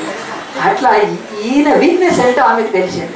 ఇది సంగతి అని చెప్పి ఏం చేసిందంటే ఆమె వెళ్ళి ఆ యొక్క ఆఫీస్లో కలిసి చాలా చెప్పుకుంది, ఇది మా ప్రాబ్లము, మా హస్బెండ్ ప్రాబ్లము, కనుక మీరు ఒక పని చేయండి ఏంటంటే, డబ్బు ఆయన చేతికి, అమ్మ మరి డబ్బు ఎట్లా చేతికి ఇవ్వకుండా ఎట్లా కుదురుతుంది అంటే మీరే చెప్పండి ఏం చేయాలి, నేను వచ్చి తీసుకుంటే ఆయనకు తెలుస్తుంది, ఆయన ఇబ్బంది పడతాడు, నేను వచ్చి ఇట్లా మరి ఆ డబ్బు తీసుకున్నాను. ఒక పని చేయండి, మీరే ఇప్పటి నుంచి కొంతమందికి అంటే ఆప్షన్ ఉన్న వాళ్ళకి ఆ డబ్బు బ్యాంకులో వేసేయచ్చు అని చెప్పి ఆయన చేతికి దొరకకుండా అకౌంట్ ఓపెన్ చేసి బ్యాంకులో వేసేటట్టు ట్రాన్స్ఫర్. ఈయన యథారీతిగా 4వ నెల కూడా ఆ యొక్క జీతం అయితే తీసుకుందామన్నా ఏమి ఇవ్వలేదు, అవి బ్యాంకులో ఉన్నాయి. భార్య డ్రా చేయడం మొదలుపెట్టిందండి. ఆ తర్వాత ఆయనకి ఇంకా మళ్ళీ అట్లా డబ్బులు ఒకేసారి కట్ట డబ్బులు పోవడము తగ్గిపోయింది. ఎందుకు ఎగ్జాంపుల్ చెప్తున్నానంటే, నేను చాలామంది జీవితంలో జరిగిన దానిని పరిశీలించాలి. ఎందుకు జరుగుతుంది ఇది, మళ్ళీ ఎందుకు జరుగుతుంది, తిమ్నాతులో నా బతుకు ఏమైంది, నా భార్యను కాల్ చేశారే, సంసోను పరిశీలించుకోలేకపోయాడండి. ఆ తర్వాత తన దూడతోటే దున్ని నాతోటే 30 మందిని చంపించారే అమాయకులను, అది తెలియదు. నాతోటే మరి 200 ఆ యొక్క నక్కలను పెట్టి గోధుమ పొలాలను కాల్పించినప్పుడు అప్పుడు ఈయన ద్వారానే జరిగింది. మంచి పంటను కాల్ చేసినాం. ఏతాము బండలో దాక్కోవాల్సిన పరిస్థితి నాకు ఎందుకు వచ్చింది, నా సొంత ప్రజలు యూదులు 3000 మంది వచ్చి నన్ను ఎందుకు అప్పచెప్తున్నారు, వాళ్ళు నా పక్షమున యుద్ధం చేయాల్సింది, పరిశీలించుకోలేదు. ఆ తర్వాత అతను లేహిలో తను ఇంతమందిని చంపిన తర్వాత ఎందుకు దప్పికతో చచ్చిపోతున్నాను నేను దేవుడికి స్తుతిని చెల్లించలేదు, పరిశీలించుకోలేదు. ఆ తర్వాత గాజాకు వెళ్ళి ఆ రాత్రి బంధింపబడుతుంది. ఆ రాత్రి ఒకవేళ సంసోను నిద్ర మేలుకోకపోతే సంసోను ముక్కలుగా చీల్చేసేవాళ్ళని. ఆ రాత్రి దేవుడు నిద్ర లేపాడు, సంసోను లేపి బయటకు వచ్చి, శక్తి అయితే ఉంది ఇస్తాడు కనుక బయటికి తీసుకొచ్చాడు. బైబిల్ అంటుంది ఈ అనుభవాలు ఏమీ కూడా జరిగిన దాన్ని పరిశీలించుకోలేదు కనుక చివరికి షోరేకు లోయలో దిలీలా అనే యొక్క ఒడిలో పండుకున్నప్పుడు ఆమె కూడా 1 సారి 2 సార్లు 3 సార్లు ఎందుకు జరుగుతుంది నాకు ఇదని పరిశీలించుకోకుండా తన బ్రతుకును మరి ఆ యొక్క శత్రువుల పాలు చేసుకున్నాను. ఈరోజు క్రిస్టియన్ అనుభవంలో బైబిల్ అంటుంది జరిగిన దానిని నువ్వు పరిశీలించగలగాలి. ఏమి జరుగుతుంది ఇక్కడ అనే దాన్ని పరిశీలిస్తే నీ బ్రతుకులో అలాంటి కార్యం జరగకుండా ఉంటుంది కనుక ఇదే పాత నిబంధనలో దేవుని యొక్క వాక్యము వెనక్కి వస్తే ఇంకొక ఆయన బ్రతుకులో ఇలాగునే ఉందండి. ఇది చెప్పి నేను న్యూ టెస్ట్మెంట్ చెప్తాను. దేవుని యొక్క వాక్యంలో మనందరం తీస్తే ఆది కాండంలోనే ఒక వ్యక్తి ఉన్నాడు. ఆయన పేరు మహా గొప్ప వ్యక్తి, ఆయన పేరు అబ్రహాము. తను దేవుడు పిలిచినప్పుడు బయలుదేరి దేవుడు చూపించిన చోటికి వెళుతూ ఆయన కల్దీల దేశాన్ని వదిలిపెట్టి ఆయన కనాను దేశం వైపు వెళ్ళినప్పుడు తన యొక్క మరి సహోదరుడు కొడుకైన లోతును తీసుకొని వెళ్ళాడు. చాలా కాలం వాళ్ళు డబ్బు లేనప్పుడు బాగానే ఉన్నారు, కానీ అబ్రహాము దేవుణ్ణి నమ్మాడు కనుక దేవుణ్ణి నమ్మిన వాళ్ళు అంతా ధనవంతులు అవుతారు. హల్లెలూయా. అబ్రహాము దేవుణ్ణి నమ్మి ఆయన ఒక బికారి అయిపోలేదు, బాబా అయిపోలేదు, అబ్రహాం బాబా అని చెప్పి ఆయన కనాను దేశంలో ఒక చిన్న వేసుకొని కూర్చోలేదండి, కాషాయ బట్టలు కూర్చుకొని. అబ్రహాం ఎంత ధనవంతుడయ్యాడంటే దేవుణ్ణి వెంబడించినప్పుడు అబ్రహాముతో ఉన్న లోతు ధనవంతుడు అయిపోయాడు. హల్లెలూయా. నీవు దేవుణ్ణి వెంబడిస్తే నీతో ఉన్న వాళ్ళంతా ధనవంతులు అవుతారు. ఇది బైబిల్ ట్రూత్, ఇది ఫ్యాక్ట్, ఇది గుర్తుపెట్టుకోండి. దేవుణ్ణి నమ్మి బికారి అయిపోయినవాడు, దేవుణ్ణి వెంబడించి మరి ఆ యొక్క ఫకీర్ అయిపోయిన వాడు ఎవడు లేడండి. బైబిల్ చెప్తుంది ఈరోజు అబ్రహాం అలాగున బహుధనవంతుడయ్యాడని 13వ అధ్యాయంలో. అబ్రహాము తన కలిగిన సమస్తంలో తన భార్యను తనతో కూడిన లోతును వెంటబెట్టుకుని ఐగుప్తులో నుండి నెగెవులకు వెళ్ళాను. నెగెవు అంటే దక్షిణ పాలస్తీనా. అబ్రహాము వెండి బంగారములు పశువులు కలిగి బహుధనవంతుడై ఉండెను. అతడు ప్రయాణము చేయొచ్చు దక్షిణ దేశం నుండి బేతేలు వరకు, అనగా బేతేలుకును హాయికిని మధ్య తన గుడారం మొదట ఉన్న స్థలంకు వెళ్ళాడని. ఆ తర్వాత బైబిల్ చెప్తుంది 6వ వచనము దేవుని యొక్క వాక్యంలో, వారు కలిసి నివసించుటకు ఆ ప్రదేశము చాలకపోయాను, ఎందుకనగా వారి ఆస్తి వారు కలిసి నివసించలేనంత విస్తారమైనను. అప్పుడు అబ్రహాము పశువుల కాపురులకును లోతు పశువుల కాపురులకు కలహము పుట్టెను. ఆ కాలమందు కనానీయులు పెరిజ్జీల ఆ దేశంలో కాపురం ఉండిరి. అబ్రహాము ఇంత ధనవంతుడై ఉండి తనతో పాటు లోతు కూడా ధనం సంపాదించుకొని వాళ్ళు కలిసి ఉండలేనంతగా ధనం విస్తరించినప్పుడు అక్కడ వీళ్ళ దగ్గర పని చేసే వాళ్ళు కనానీయులు పెరిజ్జీలు కనుక వాళ్ళ యొక్క దగ్గర పనివాళ్ళు, వాళ్లకు కలహం వచ్చినప్పుడు అబ్రహాము వెంటనే ఒక నిశ్చయం చేస్తాడు. ఎందుకంటే నేను సమాధానాన్ని కోరేవాడిని, నేను నెమ్మది కోరుకునేవాడిని, నేను దేవుళ్ళలో ప్రశాంతత కోరుకునేవాడిని, నేను ఇలాంటి కలహాలకు దూరంగా ఉండాలని చెప్పి సామెతల గ్రంథంలో ఉన్నట్లు కలహములకు దూరంగా ఉంటే నరులకు ఘనత అని మరి ఆ యొక్క మరి 20వ అధ్యాయంలో ఉన్నట్టుగా దేవుని యొక్క వాక్యం చెప్తుంది. 23లో ఉన్నట్టుగా కలహములకు దూరంగా నరుల ఘనత అని అబ్రహాం నమ్మాడు. నమ్మి ఏం చేశాడో చూడండి, ఆ గొడవల్లో వెంటనే ఆ యొక్క లోతును పిలిపించి ఒక మాట అంటున్నాడు చూడండి 8వ వచనంలో, కాబట్టి అబ్రహాము మనము బంధువులం గనుక నాకు నీకును నా పశువుల కాపర్లకు నీ పశువుల కాపర్ను కలహం ఉండకూడదు. ఎంత మంచి మాట అండి కదా. మన బంధువులం గనక మన ఈరోజు క్వైట్ ఆపోజిట్. మన బంధువులం గనక కనుక్కొని సావాలి, మన బంధువులం గనక మన కలహం ఉండాలి. అసలు బంధువులు అయితే మన కలహం లేకపోతే మనకు వాల్యూ ఉండదు. మన బంధువులం గనక మనం ఎంత కలహించుకొని రచ్చ చేస్తే తప్ప మన కీర్తి పతాకాలు పెరగవు. ఈరోజు పద్ధతి అండి కదా. కానీ ఎంత దేవుని యొక్క భక్తుడు అబ్రహాం అంటాడు, మనము బంధువులమే అయితే మనం కలహం ఉండకూడదు. ఎందుకో తెలుసా? మనల్ని బట్టి దేవుడి నామం అవమానపరచబడుతుంది. ప్రతిరోజు బలిపీఠం దగ్గర, ఆరాధన దగ్గర వీళ్ళిద్దరైతే తనుకుంటారు కానీ చర్చకు వచ్చి హల్లెలూయా అంటారు. ఒక లీచ ఎత్తుతారు ఇటు కూర్చొని. అది ఎంత దరిద్రంగా ఉంటుంది ఆలోచించండి. కలహాలతో కదా. ఈరోజు చర్చిల్లో కూడా దేవుడి ఇంటిలో కలహం లేదు. అలాంటిది ఈరోజు దేవుడి ఇల్లు అయిన చర్చిలో ఎన్ని కలహాలండి. భయంకరమైన రాజకీయాలు ప్రవేశించి అందరూ తన్నుకొని అందరూ మళ్ళీ కలిసి ఏం చేస్తారు? బలలో చేవేస్తారు. ఆ బల్ల బద్దలైపోద్దండి కదా. ఏమన్నా ఉందా అసలు? అది ఆ బల్లకు శక్తి ఉంది కనుక బద్దలు కావట్లేదు. ఆ యేసు ఇప్పటికే బద్దలైనాడు కనుక బద్దలు కావట్లేదు. ఈ దుర్మార్గులకు చర్చిలో కలహాలతో, పోరాటాలతో, అతిశయాలతో, ఇతరులను నీచంగా మాట్లాడుతూ కదా, పాస్టర్లను ఎల్లగొడుతూ చర్చిల్లోంచి విపరీతమైన పెట్టుకొని మళ్ళీ చక్కగా పాడతారు, పావనుడా యేసు నీ ప్రేమలో మేమున్నామని. ఈ భయంకరమైన పాటలు పాడుతున్నప్పుడు ప్రభు ఏమైపోవాలండి కదా. ఆలోచించండి. అబ్రహామును చూసి నేర్చుకున్నాం కలహం ఉండకూడదని. వెంటనే ఆ యొక్క కలహంలో నుంచి ఆయన దూరం ఉండడానికి ఒక మంచి ప్రపోజల్ ఇచ్చేస్తాడు. లోతును అన్నాడు, నువ్వు చిన్నోడు అయినా నువ్వు దక్షిణానికి వెళ్తే నేను ఉత్తరానికి వెళ్తాను, నువ్వు తూర్పుకి వెళ్తే పడమరకి వెళ్తాను. ఫస్ట్ చాయిస్ అతనికి ఇచ్చాడు. ఆ చాయిస్ యూజ్ చేసుకున్నాడు. ఎవరు యూజ్ చేసుకున్నారు? ఆ యొక్క లోతు యూజ్ చేసుకున్నాడు. లోతు యూజ్ చేసుకొని ఏం చేశాడనంటే వెంటనే అక్కడి నుంచి వెళ్ళిపోయి బైబిల్ చెప్తుంది అందరికీ తెలిసిందే, అతడు సొదొమ వైపు వెళ్ళిపోయాడు. సొదొమ వైపు వెళ్ళిపోయి అక్కడ ఆయన కాపురం ఉన్నాడు. సొదొమ గొమొర్రా పట్టణాలు బహు నాశనమైన పట్టణాలు. కొంతకాలం అక్కడ ఉన్న తర్వాత ఏం జరిగింది లోతుకు చూడండి.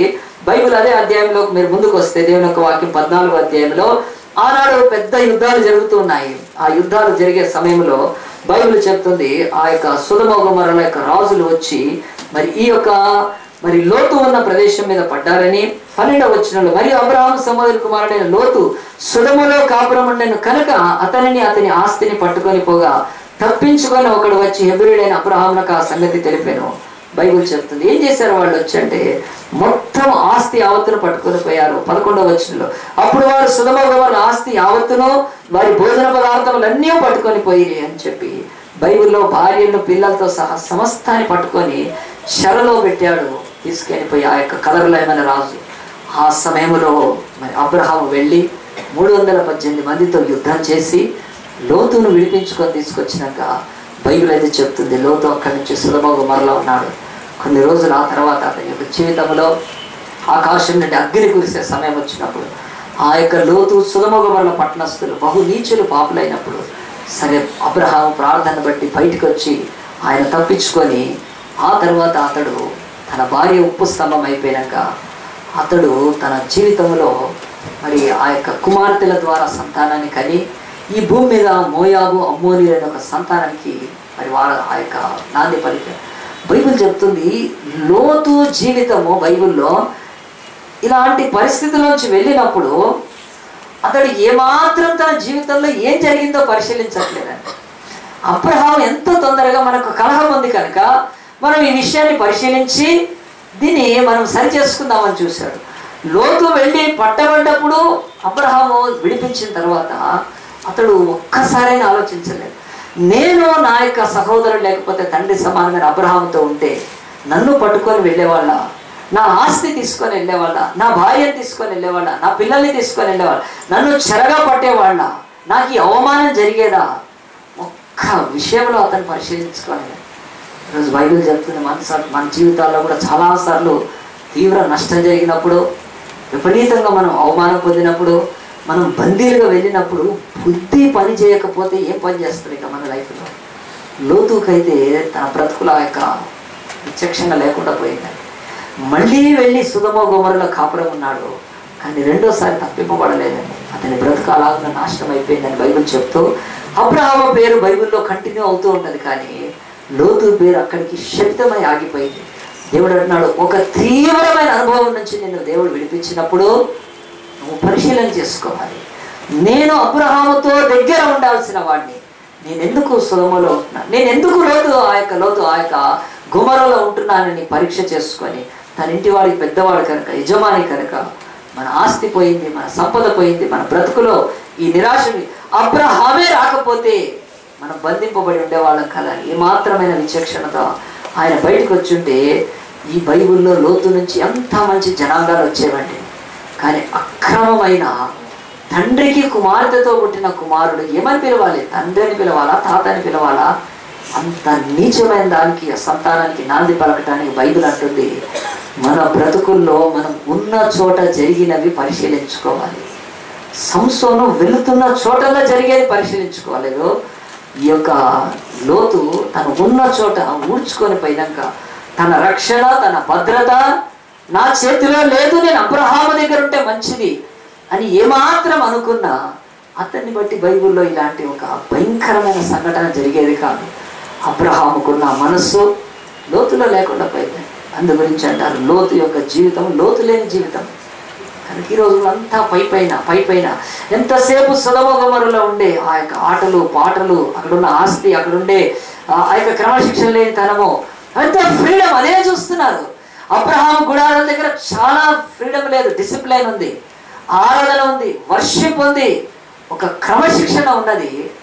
ఇది లోతుకు ఇష్టం లేదు. కనుక చాలా అన్సేఫ్ ప్లేస్లోకి వెళ్ళి అన్నీ పోగొట్టుకున్న తర్వాత అతను ఆలోచించి తిరిగి అబ్రహాము దగ్గరికి రాలేదు. కానీ మళ్ళీ సొదొమ గొమొర్రా ఫస్ట్ టైం ఒక రాజు వచ్చాడు, రెండోసారి రారాజు దిగి వచ్చాడు, పరలోకం అగ్నితో కాల్చేశాడు. వాళ్ళ బ్రతుకుల్లో నాశనం అయిపోయినాయి. దాంట్లో లోతు పేరు ఎత్తుకోవడానికే సిగ్గుకరమైంది. ఈరోజు కూడా మన బ్రతుకుల్లో ఎవరితో ఉంటున్నాం సహవాసం? వీడితో సహవాసం చేస్తే నా బ్రతుకు పాడవుతుంది, నేను ఫలానా స్థలంలో ఉంటే నా బ్రతుకు పాడవుతుంది. ఎప్పుడైనా విచక్షణ కలిగి మనం పరిశీలిస్తున్నాం, జరిగిన దాన్ని పరిశీలించుకోమని చెప్తున్నాడు. లోతుకు బుద్ధి ఇచ్చాడు, జ్ఞానం ఇచ్చాడు, వివేచన ఇచ్చాడు, భార్య పిల్లల్ని ఇచ్చాడు, ఆస్తి సంపాదించి విస్తరింపజేసుకున్నాడు. ఇవన్నీ ఉన్నప్పటికీ నేను ఎవరితో ఉంటే నాకు నష్టం జరిగింది అనే జరిగిన దాన్ని పరిశీలించుకునే బుద్ధి లేనందుకు లోతు బతుకు ఈ బైబిల్లో చాలా ట్రాజడీగా ఎండ్ అయిపోయింది. మనం కూడా ఎవరితో స్నేహాలు చేస్తున్నాం, ఎవరితో తిరుగుతున్నాం, వీళ్ళతో ఉంటే మన బ్రతుకులో ఏదైనా మనకు కలుగుతుందా? మన మనుషులను సంతోషపెట్టడానికి, ఈ లోకంలో మనం కూడా మానసికంగా కొన్ని విషయాలలో రిలాక్స్ కావటానికి చాలాసార్లు తప్పుడు స్థలాల్లో, తప్పుడు ప్లేసెస్లో ఉంటాం. ఆలోచించండి, చాలాసార్లు మన బ్రతుకుల్లో ఇది గమనించాలి. కనుక నేను ఒకసారి ఒక వ్యక్తి వచ్చి ఆయన నా ఇంటికి వచ్చి తలుపు తట్టాడు. రండి బ్రదర్ అని కూర్చోబెట్టాను. చాలా సంగతులు అడుగుతున్నాడు. బ్రదర్ మీ మినిస్ట్రీ ఎట్లా ఉంది, అది ఎట్లా ఉంది, ఇది ఎట్లా ఉంది? మధ్యలో నాకేం చేస్తున్నాడంటే తాటాకుల్లాగా నన్ను పొగుడుతూ ఉన్నాడు. చాలా బాగుంది. అప్పుడప్పుడు బొప్పాయి చెట్టు ఎక్కిస్తున్నాడు, అప్పుడప్పుడు మునగ చెట్టు ఎక్కిస్తున్నాడు. తర్వాత తెలిసిపోయింది ఆయన చాలా మంచోడని. నేను కూడా మునగ చెట్టు ఎక్కుతూ ఉన్నాను. ఆయన చాలా మంచోడని నేను బొప్పాయి చెట్టు కూడా ఎక్కుతూ ఉన్నాను. కానీ ఒక గంట అయినాక తెలిసింది. ఏం తెలిసిందంటే, నేను చివరికి ఎందుకు వచ్చాను బ్రదర్ అన్నాడు. ఎందుకు వచ్చానంటే ఆయన ఏం చెప్తున్నాడు తెలుసా? బ్రదర్ అక్కడ మెయిన్ రోడ్కి వచ్చాను, అక్కడ షాప్ బంద్ ఉంది, అది 11 o'clock తెరుస్తారని నా దగ్గర 9 o'clock వచ్చి కూర్చున్నాడు ఆయన. అంటే ఇంకెంత ఉంది టైం? ఇంకా 1/2 hour ఉంది. 1/2 hour నేను చెట్లు ఎక్కుతూ ఉండాలి, లేకపోతే ఆయనకు టీ కాఫీలు ఇస్తాను.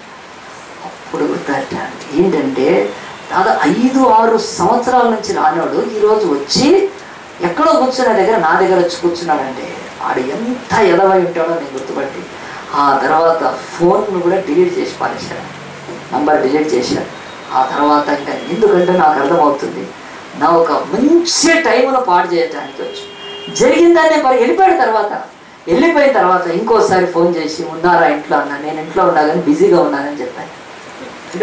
తర్వాత అన్నకు అర్థమైంది, కట్ చేసేసాడు. లోతు తను ఎవరితో ఉన్నాడో తెలుసుకొని ఉంటే చాలా ప్రమాదం తప్పేదని. జరిగిన దాన్ని పరిశీలించాను. నేను చాలా చిన్న ఎగ్జాంపుల్ చెప్పాను, నేను ఎన్నో పెద్దవి నేను చెప్పే సమయం లేదు ఇక్కడ. అసలు పులిపెట్టిన నిలబడి నా బ్రతుకులు అలాంటి అనుభవాలు. జరిగిన దాన్ని పరిశీలించాలి. కరెక్ట్గా 2008వ సంవత్సరము మేము ఇక్కడ నుంచి బయలుదేరి తెల్లవారి 3 గంటలకు లేచి 3 గంటల నుంచి 4 గంటల లోపల సిద్ధపడి ఒక బస్సు తీసుకొని 60 మంది వరకు మేము ఇక్కడ నుంచి 236 కిలోమీటర్లు వెళ్ళాం. 236 కిలోమీటర్స్ కర్నూలు రోడ్లో వెళ్ళి అక్కడ నుంచి రైట్కి పోతే మరి అక్కడ గద్వాల ఉంది. గద్వాల నుంచి ఇంకా ఒక 40-50 కిలోమీటర్లు పోతే ఐజాల్, అక్కడ వెళ్ళి ఒక మీటింగ్ కండక్ట్ చేశాము. Youth retreat. మేము వెళ్ళింది 60 మంది, అక్కడ వచ్చింది 20 మంది. హల్లెలూయా. 60కి 20 కదా, 60లో 20 కాదు, 60లో 20 అది వేరే ప్రాబ్లం. 60 వెళ్తే మంది 20 రావడం ఏంటి, చాలా బాధ అనిపించింది, దుఃఖంతో. అసలు ఆ రోజు పని చేసిన బిడ్డలు అందరి మాకు చాలా దుఃఖం కలిగింది. 20 మంది ఆ తర్వాత పెరిగి ఎంతో మొత్తానికి మేము 60 అయితే వాళ్ళు 60 అయ్యారు. చివరికి వాక్యం అయితే చెప్పాము. మీటింగ్ మధ్యాహ్నం నుంచి క్లోజ్ చేసేసాము, కరెక్ట్గా ఆఫ్టర్నూన్కి క్లోజ్ చేసేసాము. చాలా ఆనందపడ్డాము, ఎంతో రైస్ అదంతా ఉండాము.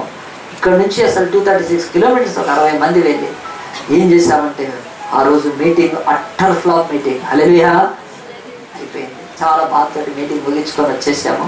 వచ్చిన తర్వాత ఇది ఎందుకు జరిగింది ఇట్లా, ఎందుకు జరిగింది అని ఎట్లంటే దాన్ని పరిశీలించాను. అయిపోయింది. ఆ నెక్స్ట్ మీటింగ్ చేసాము, దాదాపుగా 300 మంది వచ్చారు. ఆ తర్వాత మీటింగ్ చేసాం, మళ్ళీ ఇంకా ఒక 600-700 మంది వచ్చారు. లాస్ట్ ఇయర్ మీటింగ్ జరిగితే దాదాపు 1000 మంది, కౌంట్ లేదు కానీ 1000 మంది వచ్చే వరకు మీటింగ్ చేస్తూ పోయాం. సో ఈ యొక్క మీటింగు ఆ రోజు పోయింది. ఆ తర్వాత ఈ రోజు వరకు మీటింగ్ ఎట్లా ఉందంటే దేవుడు ఇచ్చాడు. అది ఆ రోజు ఆ మీటింగ్ ఏర్పాటు చేసిన దాన్ని నేను మినిట్స్లో రాసుకున్నాను. నేను ఎవరితో వెళ్ళాను, గద్వాల్సి ఎక్కడ దిగాను, ఎవరితో కలిసాను, ఎక్కడ జరిగింది ఇంత భయంకరమైన పొరపాటు, ఇంత దుఃఖకరమైన దినం ఎందుకు వచ్చింది మా బతుకుల్లో అని మొత్తం రాసి నేను దాన్ని స్క్రూటినీ చేస్తే, స్కానింగ్ చేస్తే నాకు దాంట్లో తెలుస్తుంది ఏంటంటే ఒక వ్యక్తి ఉన్నాడు దాంట్లో, కీలకమైన వ్యక్తి. ఆయన ఏం చేశారంటే ఆయన ఐస్బర్గ్, ఆయన అంటే చాలా కూల్గా ఉంటాడు, అది కూడా చెప్పాను. ఐస్బర్గ్, స్పిల్స్బర్గ్ కాదు, ఐస్బర్గ్. ఆయనకు నేను అప్పచెప్పి ఏం చెప్పాడంటే ఈయన పాస్టర్ అని చెప్పి ఆయనకి ఏం చేశారంటే ఆయన దాంట్లో మీటింగ్లో ఇన్వాల్వ్ చేసి, ఆయన యాక్చువల్గా తెలిసింది ఆయన పాస్టర్ కాదు, వాడు ఒక దొంగ వాడు. నేను నమ్మాను. రెండవది ఆ తర్వాత పాంప్లెట్స్ ప్రింట్ చేసి ఇస్తే వాళ్ళకి తీసుకొని వెళ్తే ఒక్క చర్చికి ఇవ్వలేదు అసలు. అక్కడ దాదాపు 40 to 100 చర్చెస్ టార్గెట్ చేస్తాం, ఒక్క చర్చికి ఇవ్వలేదు. ఎందుకు నాకు ఇట్లా జరిగిందంటే నేను ఈ ఐస్బర్గ్నే నమ్మాను. ఎందుకంటే అతను నమ్మినందుకు నాకు జరిగింది. అతడు పాస్టర్ అంటే నేను నమ్మాను, డబ్బులు ఇచ్చాను, అన్నీ చేశాను. మళ్ళీ పాంప్లెట్స్ ప్రింట్ చేసి ఇస్తే కూడా తీసుకెళ్తే నమ్మాను. ఆయన ఎట్లాంటి వాడనంటే అతనికి తెలివి జ్ఞానం లేక నిజంగా లేదు, అది కనుక అట్లున్నాడు. నేను అడిగాను ఎందుకు ఇవ్వలేదండి, ఆయన ఇస్తా అన్నాడు, అందరికీ వచ్చేసాడు. ఆయన పాస్టర్ అంటే ఆయన చర్చ్ చూసావా, చూడలేదు, కనుక తప్పు నీది కాదు నాదని చెప్పి ఆ రోజు నుంచి అట్లాంటి అన్ఫిట్ ఫెలోస్ తోటి నేను డీల్ చేయడం పని చేశాను.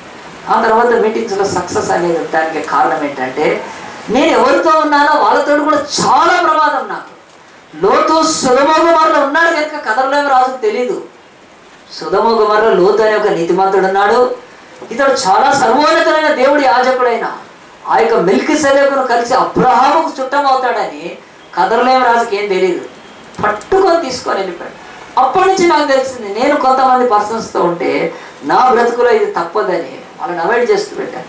ఆ తర్వాత ఇంకే మీటింగ్కి ఆ ఛాన్స్ ఇవ్వలేదండి. నేను చెప్తున్నాను, ఆ యొక్క పాస్టర్కి జ్ఞానం లేదు, తెలివి లేదు. కనుక బైబిల్లో చూడండి, నేను చూపిస్తాను.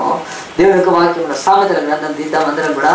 సామెతల గ్రంథం బహు స్పష్టంగా చెప్తుంది, జరిగిన దానిని నువ్వు పరిశీలించాలి. 14వ అధ్యాయము సామెతలు బైబిల్ చెప్తుంది. సామెతలు 14వ అధ్యాయంలో దేవుని యొక్క వాక్యం అందరం తీద్దాము. 14లో దేవుని యొక్క వాక్యము ఇంత స్పష్టంగా బైబిల్లో రాయబడింది. నేను చదువుతాను, వినండి. 15 వచ్చిన జ్ఞానము లేనివాడు ప్రతి మాట నమ్మును, వివేకి అయిన వాడు తన నడతలను బాగుగా కనిపెట్టును. భూమి మీద అత్యున్నతమైన జ్ఞానం ఏంటంటే జ్ఞాని తన నడతలను, వివేకి అయిన వాడు ఎప్పుడు కూడా కనిపెడుతూ ఉంటాడు. కనుక మనం ఎవరో నడకలు కనిపెట్టడం కాదు, మన బ్రతుకులో జరిగిన దానిని కనిపెట్టాలి. ఇది బైబిల్లో బోధ. ఇది పర్ఫెక్ట్గా బైబిల్ వర్డ్ ఆఫ్ గాడ్ చెప్తుంది. వివేకి అయిన వాడు తన నడతలను కనిపెట్టి, ఏమో డబ్బులేం తేరగా రాలేదు కదా, వేల రూపాయలు ఖర్చు పెడతాం మీటింగ్కి వెళ్ళినప్పుడు. మనంత డబ్బు నాశనం కావటానికి ఒక పర్సన్కి సరైన ఇది లేదు కనుక ఆ పర్సన్తో నేను డీల్ చేయడం మానేశాను. కనుక అతను వచ్చేదన్నా పని చేయగలుగుతాడు, ఇది ఎత్తుమంటే ఎత్తాడు, అది ఎత్తుమంటే, కానీ వివేచన లేదు. ఎవరిని నమ్మాలా, ఎవరిని అసలు జరిగిన దాన్ని కూడా అర్థం చేసుకొని ముందుకు వెళ్ళే ఆ యొక్క తెలివి లేకున్నప్పుడు అది ఈ లోకంలో మంచితనంగా, అది ఈ లోకంలో ఎలా కనిపిస్తుంది అంటే నాదాన్ అంటారు కదా, నాదాను కదా మంచోడు. ఆ తర్వాత ఇవన్నీ కూడా బైబిల్ చెప్పట్లేదు. ఇక్కడ కార్యాలు జరిగేటప్పుడు మనకి ఎందుకు జరుగుతుంది? లోతు సొదొమ గొమొర్రాలో ఉన్నప్పుడు ఎందుకు ఊడ్చుకొని పోయినాయి? ప్రాణంతో బయటకు వచ్చాడు, కానీ బుద్ధి మాత్రం రాలేదు. ఎందుకంటే జరిగిన దాన్ని పరిశీలించలేకపోయాడు. దేవుని బిడ్డలారా ఆలోచించండి. బైబిల్ చెప్తుంది నా లైఫ్లో ఆ తర్వాత ఇంకెవరికి కూడా అలాగున్న ఛాన్స్ ఇవ్వలేదు. వాళ్ళు ఎవరు ఏంటి కనుక్కొని ఇంతకుముందు జరిగిన ఆ యొక్క నష్టం ఇంకెప్పుడు కూడా జరగకూడదని చెప్పి జరిగిన దాన్ని పరిశీలించి ముందుగా మీటింగ్ లేకపోతే లేకపోయింది పర్వాలేదు, కానీ ఖచ్చితంగా మనము జరిగిన దాన్ని పరిశీలించాలని బైబిల్ చెప్తుంది. ప్రియ దేవుని బిడ్డలారా, బైబిల్లో కొత్త నిబంధనలు ఒక్క భాగం చూపించి నేను ముగించేస్తాను. అందరూ తీయండి. ఇది అయిపోయినాక మనం ప్రార్థన చేసుకుందాం. యోహాను సువార్త 6వ అధ్యాయంలోకి వస్తేనే ఇదిగో ఈ యొక్క సంగతులు అక్కడ రాయబడి ఉన్నాయి. మనందరం కూడా జరిగిన దాన్ని పరిశీలించడానికి దేవుని యొక్క వాక్యం యోహాను సువార్త 6వ అధ్యాయంలో, అటు తర్వాత యేసు తిబెరియా సముద్రం అనగా గలిలయ సముద్రం దాటి అద్దరికి వెళ్ళెను. రోగుల ఎడల ఆయన చేసిన సూచకుల నుంచి బహుజన సమూహములు ఆయనను వెంబడించి అని బైబిల్ చెప్తుంది. యేసు ప్రభు ఆయన ఈ యొక్క భూమి మీద శరీరధారిగా ఉన్న అనేక సూచక్రియలు అద్భుతాలు చేసి ఆయన చేసిన దాంట్లో ఒకటి అరణ్యములో ఆయన ఆకలిగా ఉన్న ప్రజలకు, మరి వేదనతో ఉన్న ప్రజలకు, స్వస్థత లేని వారికి ఆయన కనికరంతో చాలా కార్యాలు చేసి ఆయన అక్కడ అరణ్యంలో ఆహారం పెట్టాలన్నప్పుడు ఆ యొక్క శిష్యులు మరి ప్రతిఘటించినప్పుడు లేకపోతే నమ్మనప్పుడు దేవుడు తను చేసే కార్యాన్ని స్పష్టంగా వాళ్ళ సహాయం లేకుండా మీ దగ్గర ఏమైనా ఉన్నాయనంటే ఆ యొక్క చిన్న బాలుడు గలిలయ బాలుడు 5 రొట్టెలు ఇచ్చాడని ఆ 5 రొట్టెలు తీసుకొని యేసు ముందు పెట్టి యేసుని ఎగతాళిగా, యేసు ఏంటి నువ్వు చేసేది ఇక్కడ అన్నట్టుగా అన్నప్పుడు యేసు మీరు అందరూ భక్తుల్లో కూర్చోబెట్టండి అని చెప్పి శిష్యులందరికీ తన యొక్క శిష్యులకు పని అప్పచెప్పి యేసు ప్రభు ఆ రొట్టె ఎత్తుకొని కృతజ్ఞతాస్తుతులు చెల్లించి ఆయన విరిచి పంచడం మొదలుపెట్టినప్పుడు 5 రొట్టెలు 5,000 మంది తిన్నారు. హల్లెలూయా. 5 రొట్టెలు 5,000 మంది పురుషులు తిన్నాక మిగిలిన ఈ 12 గంపలు ఎత్తారని బైబిల్ చెప్తుంది. అది ఎన్నోసార్లు మనం వింటూ ఉన్నాం. కానీ బైబిల్లో ఒక విచారకరమైన సంగతి ఏమిటంటే తర్వాత ఇంకొక మాట మనం చదవాలి. 6వ అధ్యాయంలో చూడండి, నేను చదువుతాను 13. కాబట్టి వారు భుజించిన తర్వాత వారి యొద్ద మిగిలిన 5 యవల రొట్టెలు ముక్కలు పోగు చేసి 12 గంపలు నింపిరి అని చెప్పిన తర్వాత 14 వచనం, ఆ మనుష్యులు యేసు చేసిన సూచక్రియను చూచి నిజముగా ఈ లోకమునకు రాబో ప్రవక్త ఇయ్యనే అని చెప్పుకొని. హల్లెలూయా. ఖచ్చితంగా జరిగిన దాన్ని కొంతమంది మనుషులైనా పరిశీలించారు. ఏమి జరిగింది? మనం వచ్చాము ఈ మీటింగ్కి, ఇది అరణ్యము, ఇక్కడ ఆహారము లేదు, యేసు బుట్టలు తీసుకొని రాలేదు, యేసు యొక్క శిష్యులు వెళ్ళి కొనుక్కొని రాలేదు, అలాగునని సామాజిక న్యాయంతో అందరూ పంచుకోలేదు. Something happened here that we have never seen with our eyes. కొంతమంది మనుషులు పరిశీలించారండి. ఏంటో తెలుసా? ఈయన దేవుని కుమారుడై ఉంటాడు. ఖచ్చితంగా అరణ్యంలో 5 రొట్టెలు తీసుకొచ్చి 5,000 మందికి పంచినాక ఇన్ని గంపలు నిండినాయంటే ఈయన ఎవరో రాబోయే ప్రవక్త, ఈయన ఖచ్చితంగా దేవుడే అని చెప్పి జరిగిన దాన్ని పరిశీలించి యేసులోకి విశ్వాసంలోకి వచ్చారు. వీళ్ళంతా రక్షింపబడ్డవాడు, దేవుని యొక్క నామాన్ని అంగీకరించిన వాడు. రొట్టెలు తిని వెళ్ళిపోలేదు, రొట్టెలు తిని రొట్టెల గురించి మాట్లాడుకోలేదు, రొట్టెలు తిని మాకు తక్కువ వచ్చినాయని లేకపోతే మాకు మిగిలిన గంప ఇవ్వలేదని, రొట్టెలు చేస్తే ఇదేదో జరిగిందేమో తెలియలేదు అనుకోలేదు. కానీ బైబిల్ స్పష్టంగా రాశాడు ఈ 14వ వచనం. వాళ్ళు చూచి వాళ్ళు యేసు యందు విశ్వాసం వచ్చారు. చాలా ఇన్సిడెంట్స్ నేను ఒక్కడే మీకు తీసుకొని చూపిస్తున్నాను.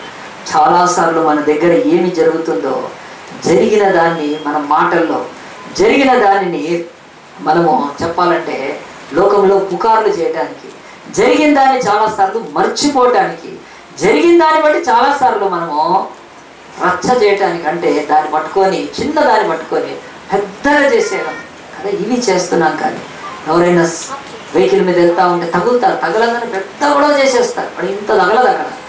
కానీ అసలు ఎందుకు తగిలింది అనేది మాత్రం ఆలోచించారు.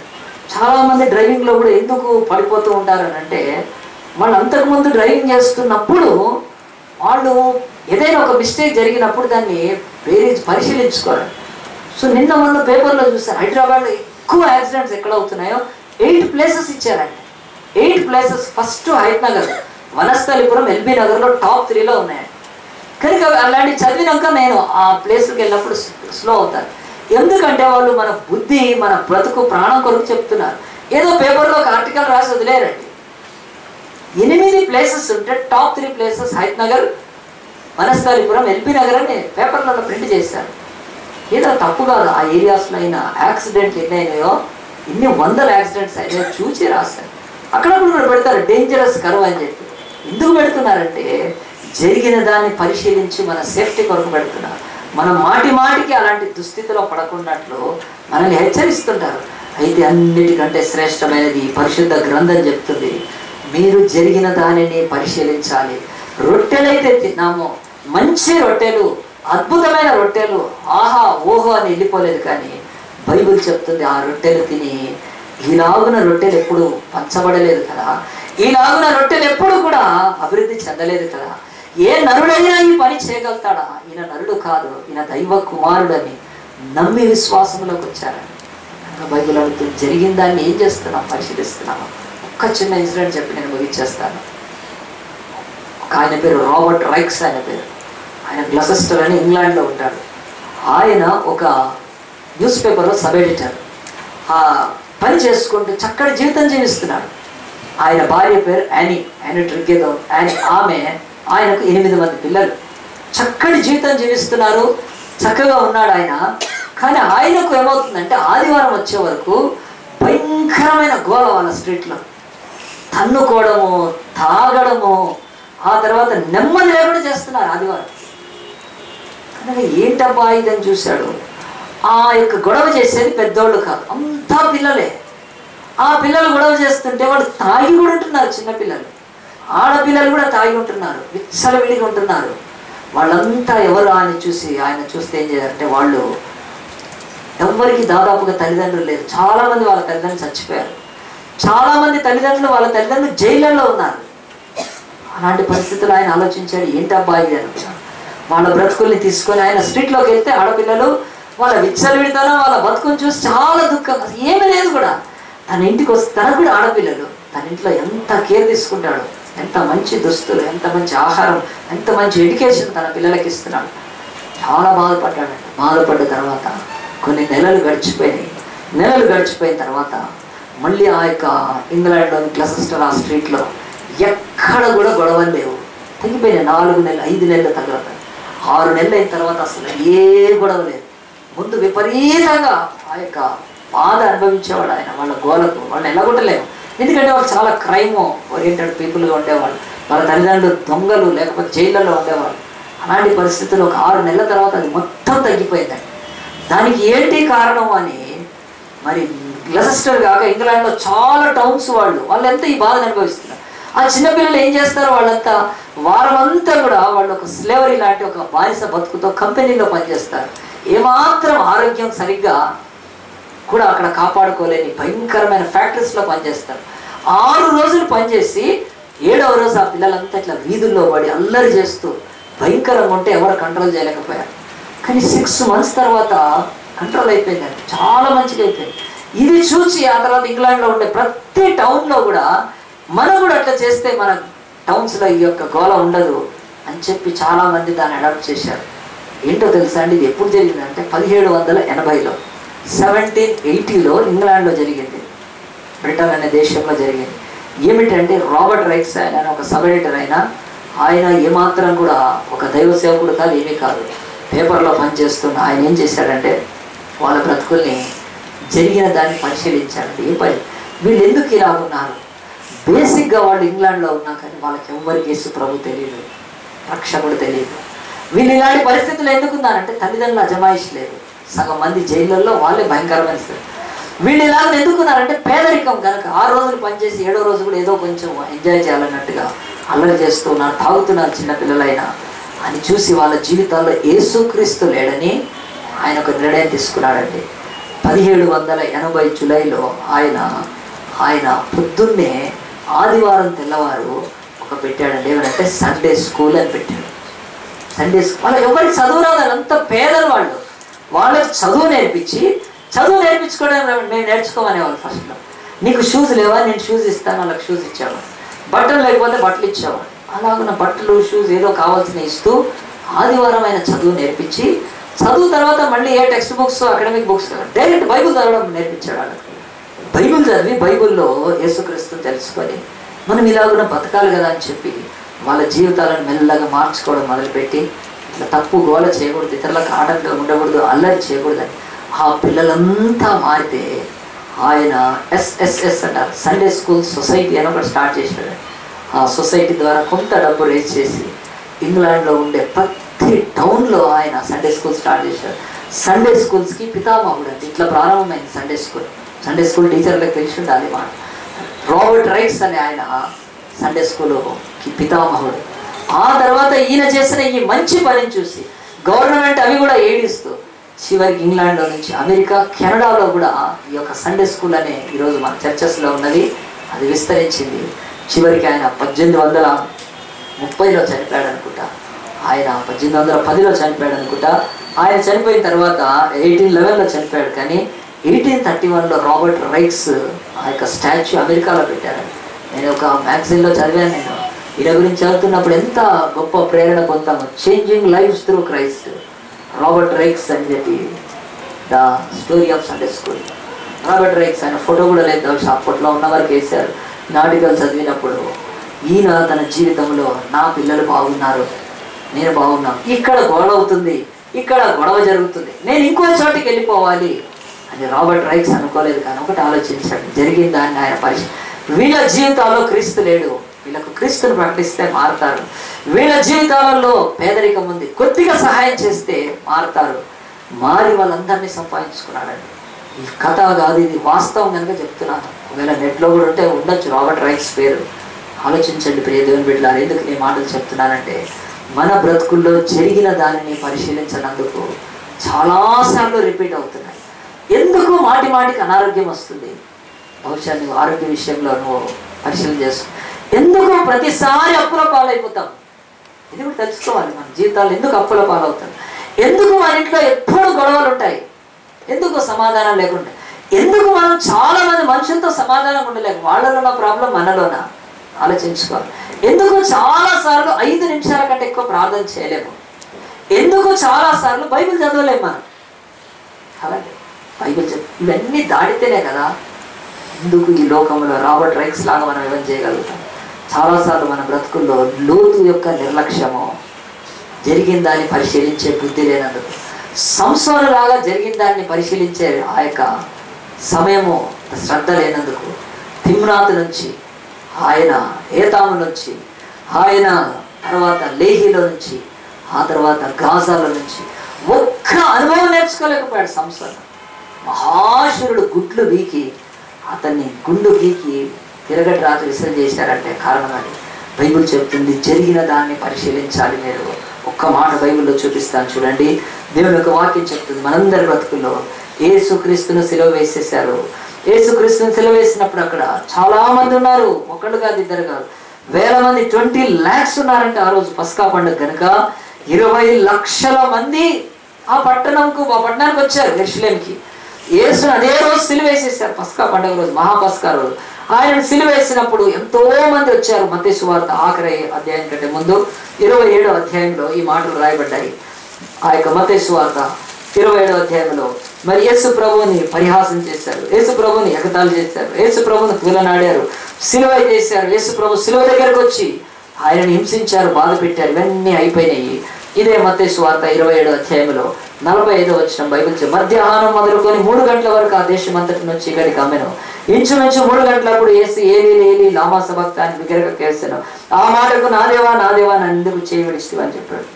మళ్ళీ 50వ వచనంలో యేసు మరలా బిగ్గరగా కేక వేసి ప్రాణం ఇచ్చెను. అప్పుడు దేవాలయపు తెర పైనుండి క్రింది వరకు 2గా చిరిగాను, భూమి వణికెను, బండలు బద్దలాయను, సమాధులు తెరవబడి నిద్రించిన అనేక మంది పరిశుద్ధుల శరీరం లేచెను. వారు సమాధుల నుండి బయటకు వచ్చి ఆయన లేచిన తర్వాత పరిశుద్ధ పట్టణంలో ప్రవేశించి అనేకులకు అగుపడింది. ఈరోజు మనకు కావాల్సిన వాక్యం 54వ వాక్యము, శతాధిపతియు అతనితో కూడా యేసునకు కావలి ఉన్న వారును భూకంపమును జరిగిన కార్యములన్నిటినీ చూచి మిక్కిలి భయపడి నిజముగా ఈయన దేవుని కుమారుడని చెప్పుకొని హల్లెలూయా. బైబిల్ చెప్తుంది. ఎవరండి ఇక్కడ? శతాధిపతి, సెంచురియన్. ఈయన గురించి సిబిఎన్ వాళ్ళు సినిమా కూడా తీశారు. నేను దేవుని చిత్తమైతే ఎప్పుడైనా ఆయన సెంచురియన్ సినిమా ఇక్కడ చూపిస్తాను. He was saved man. Centurion, ఈ శతాధిపతి రక్షింపబడ్డాడు. బైబిల్లో లేదు కానీ రోమా చరిత్రలో ఉంది. ఎంతో మంది రోమన్స్ క్రిస్టియన్స్ అయిపోయారు అన్నాడు. కానీ బైబిల్ అయితే చెప్తుంది ఎంత విచారకరం. ఒక శతాధిపతి, ఈయన ఆఫీసర్ ఆ రోజు, ఈయననే సిలువేయించాడు దగ్గర. ఆయన సైనికులంతా రోమన్స్. యేసుప్రభువును చీల్చి చెండాడారు, వాళ్ళకు చాతనేంత వరకు. కానీ ఆ యొక్క సిలువ ఘట్టం అంతా పూర్తయిపోయే లోపల ఆ భయంకరమైన చీకటి కమ్ముకోవడము, ఆయన ప్రార్థన చేయడము, బండలు బద్దలు కావడము, భూకంపము రావడము, ఆ తర్వాత ఎవరో లేచారు తెలియట్లేదు. కానీ వచ్చిన శాస్త్రులు పరిసయ్యులు ఎగతాళి చేసి, ఒక దొంగ కూడా ప్రభువుని దూషించి, ఆ తర్వాత ప్రధాన యాజకులతో పాటు పరిహసించి వెళ్ళిపోయినాక జరిగినవన్నీ చూచి ఒక శతాధిపతి రక్షణలోకి వచ్చాడండి.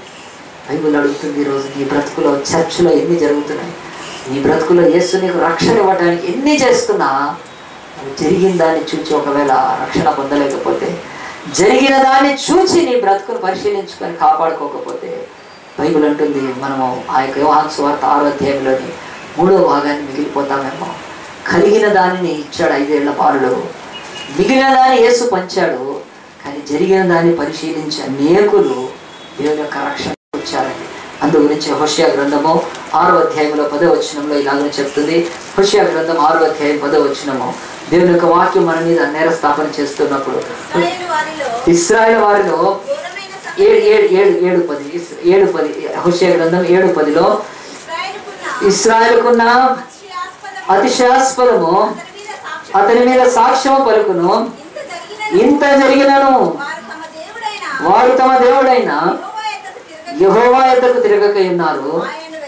ఆయనకి దేవుడు నేరం మోపుతున్నాడండి. ఆయన అంటున్నాడు, ఇంత జరిగినాక సంసోను తన బ్రతుకును పరిశీలించుకోలేదు.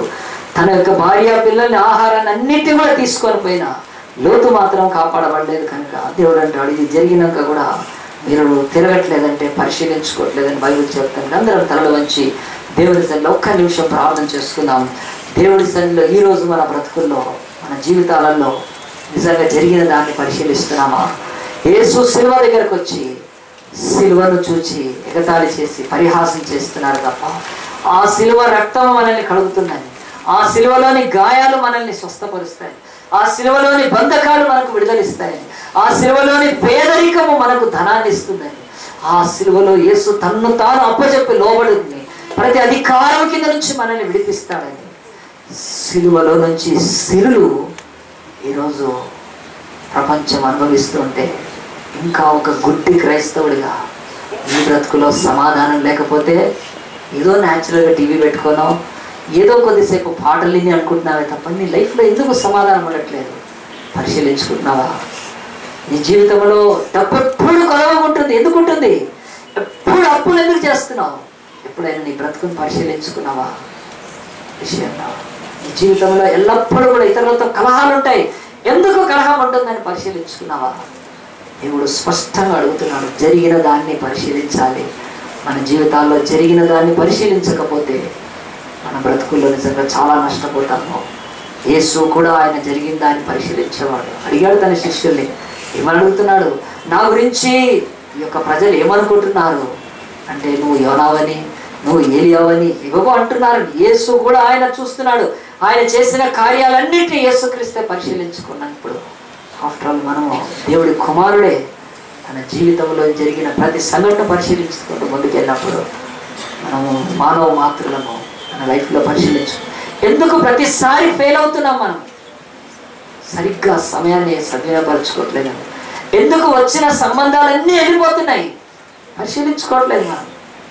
మనం చాలా మటుకు మన బ్రతుకుల్లో మొండికేసుకొని ఉన్నామేమో. దేవుడు అంటున్నాడు, నీ జరిగిన దాన్ని పరిశీలించు. ఇంతకుముందు ఒక సంబంధం వచ్చింది, అంతకుముందు ఒకటి వచ్చింది, ఎందుకు ప్రతిదీ కూడా ఫెయిల్ అయిపోతుంది? నీ జీవితంలో ఏదో లోపం ఉంది. సంసోనుకు ఎందుకు జరుగుతుంది ప్రతిసారి? రక్షించవలసిన వాడు ఎందుకు బందీ అయిపోతున్నాడు ప్రతిసారి? అతనిలో జరిగిన దాన్ని పరిశీలించే ఒక మనస్సు లేదు. ఈ లైఫ్లో కూడా ఒక్కసారి ఆలోచించు. ఎందుకు ఈ కన్నీరు, ఎందుకు ఈ వేదన, ఎందుకు ఈ బాధ, ఎందుకు ఈ యొక్క దుఃఖము నీ బ్రతుకులో తిరిగి తిరిగి రిపీట్ అవుతున్నాయంటే, ఇంతకుముందు జరిగిన దాన్ని నువ్వు పరిశీలించుకోవట్లేదేమో. సిలువ దగ్గర ఒక్క మీటింగ్కి వెళ్ళలేదు శతాధిపతి, ఒక్క అద్భుతము తన కళ్ళతో చూడలేదు, ఒక్క యేసు యొక్క బోధ వినలేదు. ఆయన శతాధిపతి రక్షింపబడ్డాడు. ఆయన జరిగిన దాన్ని చూచి దేవుని కుమారుడని ఒప్పుకుంటే, ఈయన దేవుని కుమారుడైన అన్నాడని చెప్పి ప్రధాన యాజకుడు గుడ్డివాడే యేసును చంపేశాడే. అలాంటిది ఈరోజు మన బ్రతుకుల్లో జరిగిన దాన్ని చూస్తున్నామా? ఫలానా చర్చికి వెళ్తుంటే ఎప్పుడు అక్కడ గొడవలు ఉంటాయి, ఎప్పుడు అక్కడ పాలిటిక్స్ ఉంటాయి. మళ్ళీ ఎందుకు వెళ్తున్నావు? నువ్వు సంసోన్లాగా వెళ్తున్నావు. నువ్వు చివరికి షేరోకు లోయలో పోయి చావటానికి పోతున్నావు. ఒక చర్చికి వెళ్తుంటే అక్కడ ఎప్పుడు గొడవలు అయితే జరిగిన దాన్ని పరిశీలించుకొని నీ ప్రాణములకు నెమ్మదిచ్చే చోటికి, నీ ఆత్మకు ఆకలిని తీర్చే చోటికి నువ్వు వెళ్ళాలి తప్ప జరిగిన దాన్ని పరిశీలించకుండా మాటి మాటికి అక్కడే ఉన్నామో మనము ఆ యొక్క లోతు నశించినట్లు, సంసోను నశించినట్టు నశించిపోతామేమో. ఒక రాబర్ట్ రైక్స్ అనే ఆయన ఈరోజు సండే స్కూల్కి పితామహుడు. ఆయన తన వీధుల్లో ఉండే పేద పిల్లల్ని చూసి అసహించుకొని వాళ్ళను తిరస్కరించి వాళ్ళను పోలీసు కేసులు పెట్టి బంధించలేదు. కానీ తల్లిదండ్రులు లేని ఆ పేద పిల్లల కొరకు, చదువు లేని ఆ పేద పిల్లల కొరకు, కంపెనీస్లో ఫ్యాక్టరీస్లో బానిస బతుకుతున్న ఆ పిల్లల కొరకు చూచి జరిగిన దాన్ని చూచి పరిశీలించి వాళ్ళ కొరకు సండే స్కూల్ ఓపెన్ చేశాడని రాబర్ట్ రైక్స్. ఆలోచించింది. ఈరోజు జరిగిన దాన్ని నువ్వు పరిశీలించకపోతే నీ బ్రతుకులో తర్వాత లోతులాగా సంసోన్ లాగా చేతులు దాటిపోయిన కింద చేసేది ఏముండదు. నువ్వు ప్రార్థన ఎందుకు చేయలేకపోతున్నావు? బైబిల్ ఎందుకు చదవలేకపోతున్నావు? కానుకలు ఎందుకు ఇవ్వలేకపోతున్నావు? నీ కానుకలు ఇవ్వటానికి ఈరోజు నువ్వు ఇవ్వనప్పుడు రాన్న దినాల్లో నీ భ్రష్టత్వము, నీ పేదరికం, నీ అప్పులన్నీ ఈరోజు కారణం. జరిగిందని పరిశీలించు. మాటి మాటికి అప్పులు ఎందుకు అవుతాయి అంటే నువ్వు దేవుని దగ్గర దొంగలు ఇస్తున్నావేమో. పరిశీలించుకో. దేవుడి సన్నిధికి వెళ్తూ దేవుడు వాక్యం ఏంటో పరిచర్యలో ఉండి కూడా నువ్వు ఇవ్వాల్సినవి నువ్వు ఇవ్వలేనప్పుడు రాబర్ట్ రైక్స్ లాగా ఏమిస్తావు? నువ్వు నీటిలో నుంచి నువ్వు ఇవ్వలేవు. జరిగిన దాన్ని రొట్టెలు తిని వెళ్ళిపోవడం కాదు, మంచి వాక్యం విన్నాం కదా అని వెళ్ళిపోవడం కాదు. యేసుప్రభు అందుకే అన్నాడు, మీరు రొట్టెలు తినడానికే నా వెంబడి వస్తున్నారు అన్నాడు. ఎవరినన్నాడు? రొట్టెల కొరకు వచ్చిన వాళ్ళు అన్నాడు తప్ప ఆయన రొట్టెలు తిని యేసుప్రభు విశ్వాసం నుంచి శిష్యులతో బాప్తిసాలు పొందిన వారిని అని ఉండకపోవచ్చు. మంచి వాక్యం విన్నామని వెళ్ళిపోవడం కాదు, పరిశీలించి ప్రభువులకు రావాలని ప్రభు పిలుస్తున్నా. ఈ రోజైనా తీర్మానం తీసుకుంటావా, చేసుకుంటావా? నువ్వు ఉన్న చోట నీ చేయి చూపిస్తే నేను నీ కొరకు ప్రార్థన చేస్తాను. దేవాని సేవకుడు చెప్పినవి యథార్థమైన వాస్తవమైన నా బ్రతుకులో పని లేకపోవటానికి, నా బ్రతుకులో నా తండ్రి ఆరోగ్యం లేకపోవటానికి, సమాధానం లేకపోవటానికి, నా బ్రతుకులో ఒక కంటిన్యూస్ నిర్లక్ష్యము జరిగిన దాన్ని నేను పరిశీలించుకోవట్లేదు. ఇప్పటి నుంచైనా పరిశీలించుకుంటాను కదా. నాకు ఆ సమయం ఉంటుంది కానీ నేను నిర్లక్ష్యం చేస్తున్నాను. ఇప్పుడైనా పరిశీలించుకొని శతాధిపతి ఆయన నీ రాజ్యంలోకి వచ్చాడు. ప్రధాన యాజకులు పాతాళానికి వెళ్ళిపోయారు. ప్రభా అలాగే నా బ్రతుకులో కాకుండా సహాయం చేయండి. ఇంకెవరంటే దేవునికి స్తోత్రం, దేవునికి స్తోత్రం, దేవునికి స్తోత్రం, దేవునికి స్తోత్రం. ప్రార్థన చేసుకుందాం, చేతులు దించి వేద్దాం. మహోన్నతుడా, పరిశుద్ధుడా, ప్రేమ స్వరూపి నీకే మహిమ గంటలు కలుగును గాక. ప్రభా ఎక్కువ కాలం మరొక్కసారి ప్రభా నాయనా మేము 3 విషయాలు యోహాను సువార్త 6వ అధ్యాయం నుంచి నేర్చుకుంటూ వస్తున్నాం. ప్రభా కలిగిన దానినే ఇవ్వాలని ప్రభా, మిగిలిన దాన్ని తండ్రి పంచాలని ప్రభా, జరిగిన దాన్ని పరిశీలించాలని ప్రభా నీ లేఖనం సెలవిస్తుంది కనుక మేము నా తండ్రి గుడ్డి బోధకుల దగ్గర ఉండి గుడ్డి బ్రతుకులో ఉండి ప్రభా నాయన మేము కడిగ చీకటైన పాతాళానికి వెళ్ళిపోవడం నీ చిత్తము కాదు నాయన తండ్రి. మాకు కనులు ఇచ్చావు నాయన, వివేచన ఇచ్చావు, ఆలోచన ఇచ్చావు నాయన.